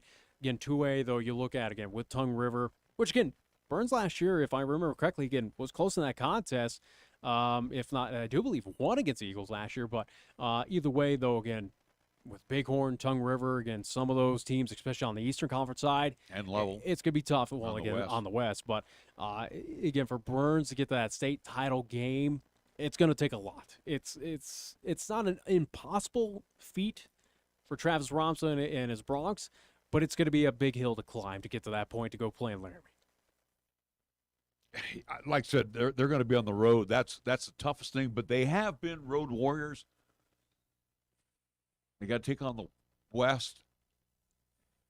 I don't know. I I think Burns right now, again, I would be comfortable to say, and again, I would be comfortable to say that for Burns, they should get past quarterfinals. I feel comfortable. I feel good that they could. Semifinals, again, seeing some of those upper tier matchups where they again they will run into and again be on the road. That's where you get a little iffy on, or at least you get a little nervous. Yeah. Let's put it this way. And again, they got to wrap up against the Rams. So if we want to get a good indication, playoff ready with Burns Bronx this Friday night, we'll find out this Friday night. Speaking of this Friday night, Class 1A 9-man, we and again, one of the nice things that we get to do on K-Ray is get all of our schools, and we're talking Laramie County schools covered, and we finally get an opportunity to get Pine Bluffs. We catch them at the end of the season. And who would have thought? And I think we have one of the premier matchups across the entire state, just not in that classification, but again, all classifications across the entire state of Wyoming. That a lot of eyes are going to be on this contest, where it's a battle for number 1 and number 2 seed. Pretty much, it's plain and simple. Pine win, you're number 1. Southeast, you lose, you're number 2, vice versa. Again, you just swap those again for the outcomes. Again, it's number 1 media ranked team, Pine Bluffs, taking on number 5 media ranked, at least Southeast. This is a huge matchup. And for Pine Bluffs, I think for the Hornets, this is, I don't want to use the word must win, but if they are to lose this contest, I worry about this Hornets team going into the playoffs, where you don't want to say they're limping into the playoffs, but again, all this momentum that the Hornets have right now, you can't afford a loss. If you want to be that state championship team that a lot of folks are trying to hand, and again, we certainly are as well too here, that again, we think this team has enough to make it and again win another state title. I don't think you could afford a loss to a Southeast team coming up Friday night, especially, again, a game at Pine Bluffs. Well, and again, last year, you think back, the road came through Pine Bluffs. And, Burlington came through, or excuse me, Rocky Mountain came through, and a wild one last year. Yeah. So for Will Gray's team, you look at this Friday night, you got to get business done on your home field. Got to win. You have to. And I think, too. And I think it's just purely for momentum. Confidence, for momentum going into the playoffs. Again, Pine Bluffs that has this large target on their back. They are the favorites of Class 1A 9-man. I don't think you can afford a loss, because it's going to give these other teams hope. It's going to give them at least scout film to see, okay, Southeast did it. Let's see if we can do it again, just changing up at least our schemes here. So, again, I think for Pine Bluffs, plain and simple, you can't. Again, for the Hornets, they just cannot afford a loss against Southeast. Again, I think it does more damage with a loss. I think they can recoup from the loss, but I think if you want to stay, I think what we're seeing in Pine Bluffs, especially looking at the scores that have come in over the last couple of weeks, Pine Bluffs is getting themselves playoff ready. And again, it's how you play at the end of October, not how you play back in September. And I think for the Hornets, again, they've been playing pretty steady. The benefit as well, too, again, with this team being unbeaten at this point in time, again, shot at the number 1 seed. And again, the worst they can do is number 2 seed out of the Eastern Conference there in Class 1A 9-man. That, at least for Pine Bluffs, should be thankful. And again, I think Will Gray will kind of reiterate that, or at least kind of agree with my sentiment that at least here at the end of the regular season, you got a competitive game on the line where again Southeast is gunning for that victory. You got a team that is just on the same kind of level of talent as well too, that's going to give you a run for their money. Again, I think that's the benefit, where a lot of teams might be resting some starters, getting healthy for the playoffs. Well, Pine, guess what? They got to play the full 48 minutes. They got to be competitive out there to take down the Southeast team. And I think that's the benefit of this contest coming up for the Hornets, that, again, you got a battle in front of you to prepare you for, again, quarterfinal action. And same thing for Southeast. Yeah. So either team has got to. I think, both squads, again, benefit from this. They're going to butt heads for 48 minutes. You're absolutely right. All right, do we have time to take one last break? Sure. All right, let's take a quick timeout, and then we'll get ready to wrap things up. We'll talk Cowboys, and I think we'll talk a little bit of Broncos. If you really want to talk about the Broncos, we'll be back after this. When you are dealing with the coin shop to buy, sell, or trade your gold, silver, or other precious metals, you will be met with honesty, fairness, knowledge, and exceptional customer service. The Coin Shop has been serving Cheyenne since 1982 and is a respected member of our community. Call David today at 778-7196 to meet privately or visit during regular business hours, Monday through Friday, 9 to 5 p.m. The Coin Shop, a dealer you can trust, 510 West 16th Street.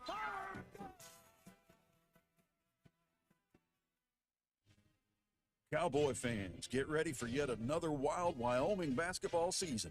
Coach Linder and the Cowboys bring back an exciting squad looking to return to the NCAA tournament, and you won't want to miss out on any of the action. Season tickets are on sale now. Don't be left in the cold when the Pokes are dominating in the Dome of Doom. Purchase your tickets today at gowyo.com/tickets or call 307-766-7220. Your locally owned and operated radio stations, KYOI-FM and 1480 K-Ray AM, are just that, local, serving Cheyenne and Laramie County, where your advertising dollar stays local too. It doesn't end up in Colorado, Oklahoma, New Hampshire, or even New York. We conduct business here. We shop here, and we live here. And we support our entire community 24/7, 365. Just because it has a window dressing doesn't mean it isn't a facade. A reminder from KYOI at 1480 K-Ray. Whatever the adventure, the new 2022 Kia Sorento can help you get there. I'm AJ Miller for Kia of Cheyenne. Let us show you the impressive value of a new Kia. The 2022 Kia Sorento will provide all-weather performance with available all-wheel drive, a turbo engine, ample seating and cargo space, and one of the best warranties in the business. Come into Kia of Cheyenne, call 775-0123 or go to kiaofcheyenne.com, and we'll make it easy. For over 30 years and still delivering the results you expect is Cheyenne Auto Repair and Service. Larry Proietti again for cars at downtown Cheyenne, reminding you that John and his staff are there to take care of your vehicle's woes.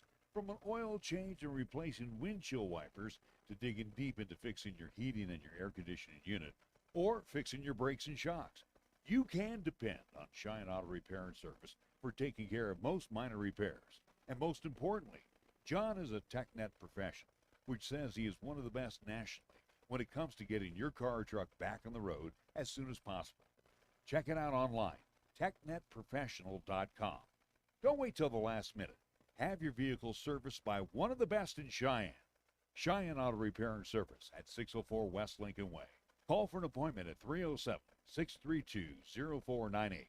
Open Monday through Friday. The next time you have a craving for authentic Mexican cuisine, visit Guadalajara at 1745 Del Range Boulevard. Locally owned and operated, they serve their dishes with family tried and true recipes with the freshest of ingredients, made to order. Start off your meal with their complimentary chips, salsa, and bean dip. And if you're feeling adventurous, enjoy your favorite margarita or cerveza. Guadalajara, where the spice is always nice. Here's the latest weather forecast on 1480 K-Ray. Well, the wise for today, sunshine, expect the daytime high near 64, clear for tonight with our low down to 35. Sunny again tomorrow and breezy, we're calling for a daytime high near 70. And for Wednesday night, a mostly clear night or low down to 36.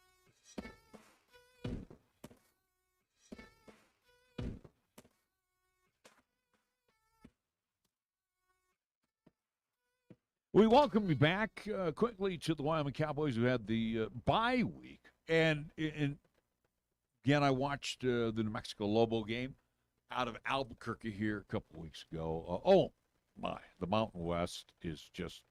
The Mountain West it's horrid. It's really bad, especially where we go back this past weekend. Again, Colorado State at home, hosting Nevada, where Colorado State seems just one of the worst teams right now in the Mountain West. Well, we already know Nevada's terrible, too. But I figured Wolfpack would have won that game, going at least taking care of business, even on the road again in Fort Collins. But CSU picks up their first victory. Yeah, the Mountain West Conference again. You know it's topsy-turvy where UNLV is right now, one of the best teams in the West. And San Jose State. Yeah, San Jose State here in the Mountain Division. Again, Boise. Again, you expect it, but Boise is not all that impressive. If anything right now for the Wyoming Cowboys, this is again, we talk about winning Mountain West Conference championships. If there was any better year to get it done, it's this season right now for the Wyoming Cowboys, where, again, the rest of this league is just awful and pathetic. This is your taking. And again, a favorable matchup coming up this Saturday, at least I do believe Saturday night in the War, taking on at least a good old-fashioned rival of Utah State. Utah State they're pretty bad as well. Wyoming should win this contest at home, and again, elevates them a little bit higher in the standings in the Mountain West Conference. But again, Craig Bull right now, again, looking at the state of this conference, I think plain and simple right now, you can definitively say that, again, whoever comes away of the Mountain West Conference Championship is not going on to any prestigious bowl. There's no team that's going to move on to a New Year's Six bowl.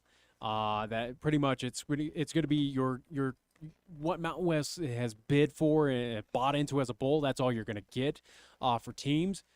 Again, looking at this conference, and it's not just any division; it's the conference as a whole. Teams are bad. Well, you look at Utah State Aggies. Do I believe the Cowboys should beat the Aggies? Absolutely.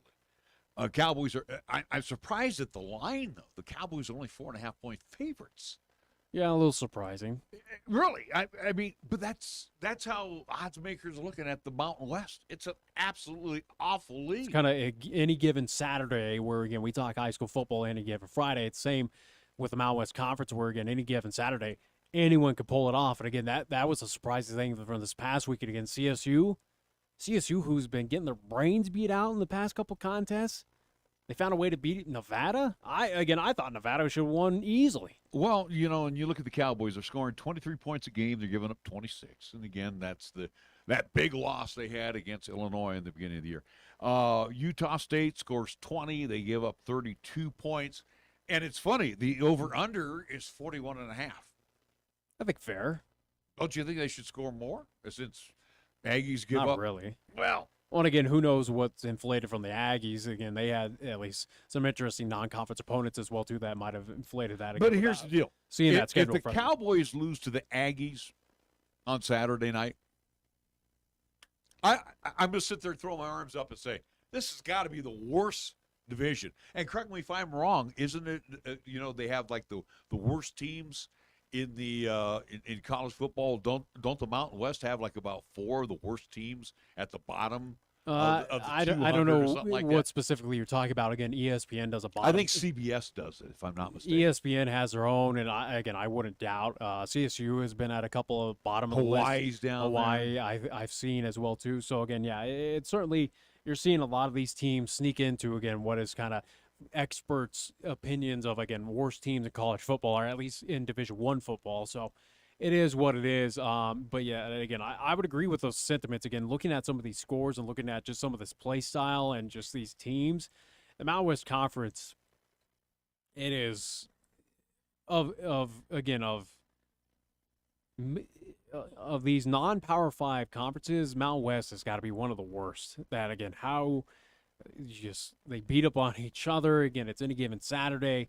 It'll be interesting when it comes to bowl season. Again, will a Mountain West team pull off a bowl victory? Who knows? Let's look over the last 5 weeks. Utah State last week on the 15th, they beat CSU 17-13. They beat Air Force 34-27. And Air Force, which again right now, or at least beginning of the season, we thought the Falcons were the team to beat. And right. What the hell's going on with that? So here's your common opponent, Air Force.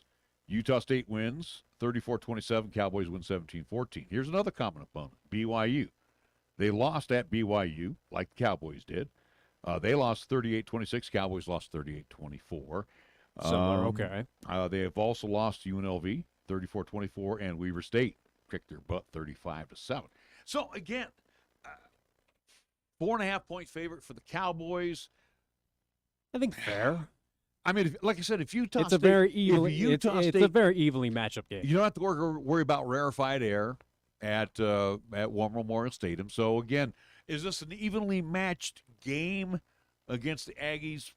There's no weather factor. Again, it's going to be a little cool. Nice. It's supposed to be nice, but again, on the cooler side, because again, it's a night contest. But outside of that, again, I think the line is fair. The over/under is fair. That again, it's going to be. I can't. 20 to 20, whatever, at least kind of contest. That again, Cowboys should win this contest. Again, similar to New Mexico. Again, they should win. If they don't win, you kind of raise your arms and go, how the hell did we lose to this Aggies team? Yeah, and you just say, hey, the Mountain West absolutely sucks. That's basically what you say. All right, wrapping things up real quick. The Broncos lose last night OT. They lose to The L.A. Chargers, first off, to the L.A. Chargers, again, welcome. They saw what the Broncos defense can do. The Chargers also found out. Chargers are not impressive. Yeah, the Broncos also found. The Chargers also found out the Broncos' offense absolutely is horrid, terrible. And again, even I think Joe Buck and Troy Aikman were commenting, hey, they got 10 points in the first half. This is an offense that is absolutely garbage. Here's the question, and I even asked it again, albeit Broncos got the win over the 49ers, but at least being there for that contest for Sunday night, you kind of wonder right now, and a lot of folks, and again, it seems like kind of the pulse of the nation down there for Broncos fans is that a lot of folks are questioning, will Hackett survive the entire season at this point in time? I'd be curious right now, again, especially with the new ownership group, with the Walton family right now, if things continue this way, how do you keep Hackett on as your head coach? You got to change things immediately. Well, evidently, like I said, the offense is. I mean, how many more years for this Broncos, at least franchise, do you give these style of head coaches? Oh, we'll give you one more year, or okay, we gotta build off of this season. Again, I think Bronco fans are starting to at least getting sick and tired of that situation. Let me ask you this question: do you think Broncos Nation, are they more PO'd at Hackett, or are they more PO'd at the front office for what they gave up for Russell Wilson? Because again, Russell Wilson, I still think is Russell Wilson, plain and simple, is a bum. And I know, but I told you that preseason. I still like him. I'd rather have him than Garoppolo. No. Oh yeah, absolutely. At least he can move around, and he's got an arm. Garoppolo throws worse than Peyton Manning did his last season. But my point is, though, again, do you go after the front office? That's where I think you need to do some cleaning, cleaning into the house. They gave up way too much for Russell Wilson. Did you see that laundry list? Yeah, without a doubt. Unbelievable. But like I said, again, we've seen that with Vance Joseph. We saw that, again, most recently with at least, as I'm blanking on my name. But either way, though, again, with Hackett, he's going to be Vic Fangio. Vic Fangio, again, thank you. But, again, either way with Hackett, though, he's not going to survive. Again, it wouldn't surprise me if Hackett is gone before the end of the season. Because I think of where Broncos fans, again, it's been some rough seasons under Fangio, under Vance Joseph. This seems a lot. It seems like, if anything, the Broncos, especially this season under Nathaniel Hackett, have gone backwards, if anything. They're not moving forwards. If anything, this is an awful team right now. Oh, it is. And I just don't see any hope. I really don't. And you mentioned to me as we get ready to wrap things up, Kansas City's got to go to Levi's, take on 49ers this week. Last week, Kansas City's also favored on the road by only 3 points. Last week it was kind of upset week. Packers losing to the Jets at Lambeau. Niners on the road against Atlanta. Again, that was surprising, but also too, again, for the 49ers' sake, very quickly again, Niners are one of the hardest hit injury teams right now in the Arizona lost last week too. So Arizona's not that good. I know, but I'm just saying. As a matter of fact, the NFC worst division is in the West. Yeah. Who would think the NFC least is now the best, the East? But again, well, kind of expected that, at least with the Eagles at top. Again, Dallas as well, but Giants kind of, the worst team right now is probably the Washington Commanders. The Commanders in that conference. But again, you were mentioning me, Kansas City goes to Levi's. Kansas City comes off that loss to Buffalo. That was a great game. Buffalo and Kansas City. 49ers absolutely stunk at Atlanta. You think the 49ers are going to man up to Kansas City this weekend? Who knows? Who knows with this Niners team? Again, it's been up and down. Again, you lose by a point on the road against the Denver Broncos. You come back and beat pretty handily the LA Rams.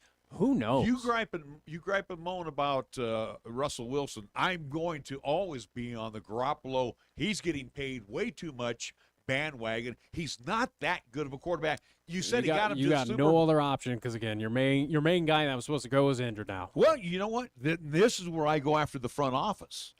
And John Lynch, you go after him. You had the opportunity to get something for him, and you did. Now you got to suck up that $25 million salary that Garoppolo's getting, and he's not worth $25 million. Everybody's griping about Russell Wilson. Garoppolo definitely is not in that category of top prime quarterbacks. Anyways, very quickly, again, getting away from NFL, I do believe NBA season starts up. I do believe tonight, if not tomorrow night. So, again, at least Golden State Warriors looking to defend their championship. Denver Nuggets anticipated to be one of those contenders, especially out of the West, as they are year in and year out.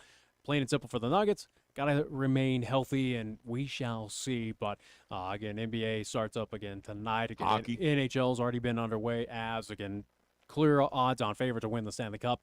Probably will do it again, repeat again. Not a whole lot of teams are showing up of true contenders to the Avalanche. So again, we shall see. Again, it's still early on. Vegas Golden Knights right now, again, unbeaten in the Pacific. So again, we'll see what's happened in that. So again, that's just kind of a quick, at least of the top four. Baseball playoffs, I haven't really paid attention. Careless. Let's see. Houston waiting the winner of the Yankees and the Guardians. They're going to play, I do believe, 2:07 this afternoon. Rained out last night, yeah. And Padres and the Phils over in the NLCS. Who do you like in that one? Probably I give the momentum to the Padres, again, just taking down the juggernaut that was at least the Dodgers. But, again, kudos to the Phillies taking down, again, the defending champs with at least Atlanta Braves. So, Padres have been that team of destiny. Again, a lot of folks have been on that bandwagon throughout the season. Sure, give me the Padres. Either way, I'm happy that the Dodgers are done. Hey, Fernando, take some more human growth hormones. I don't think the Padres need you at all right now. I have no feel on the NLCS. I'm just going to go with the NL West because I'm a West guy, so hopefully it will be the Padres over the Phils. Houston, I don't think the Yankees or the Guardians match up against Houston. Houston's beatable. They don't scare me if I was in that division. Again, Nah. Guardians, if they can pull it off, again, Guardians kind of feel like that team of destiny, but who knows again. I think Houston and the Padres, it'll be West versus West. All right, we got to wrap things up. Don't forget to join us Friday evening live from Pine Bluffs around 6:20. We'll have our pregame show. It will be the Hornets hosting the Cyclones of Southeast, and again, game time is 7 p.m. over in Pine. So for Nick Proietti, I I'm want Larry to Pro. remind folks very quickly, not to cut you off, but again, no pro show next week as you'll be away. So again, we will have a show coming up again in 2 weeks. So looking forward to that again, at least not this Tuesday, but again, Tuesday after, as you will be playing your old man baseball. Yeah. Getting it done in Arizona too. Getting out of here for a week. All right. So for Nick Proietti, I'm Larry Proietti. Thank you for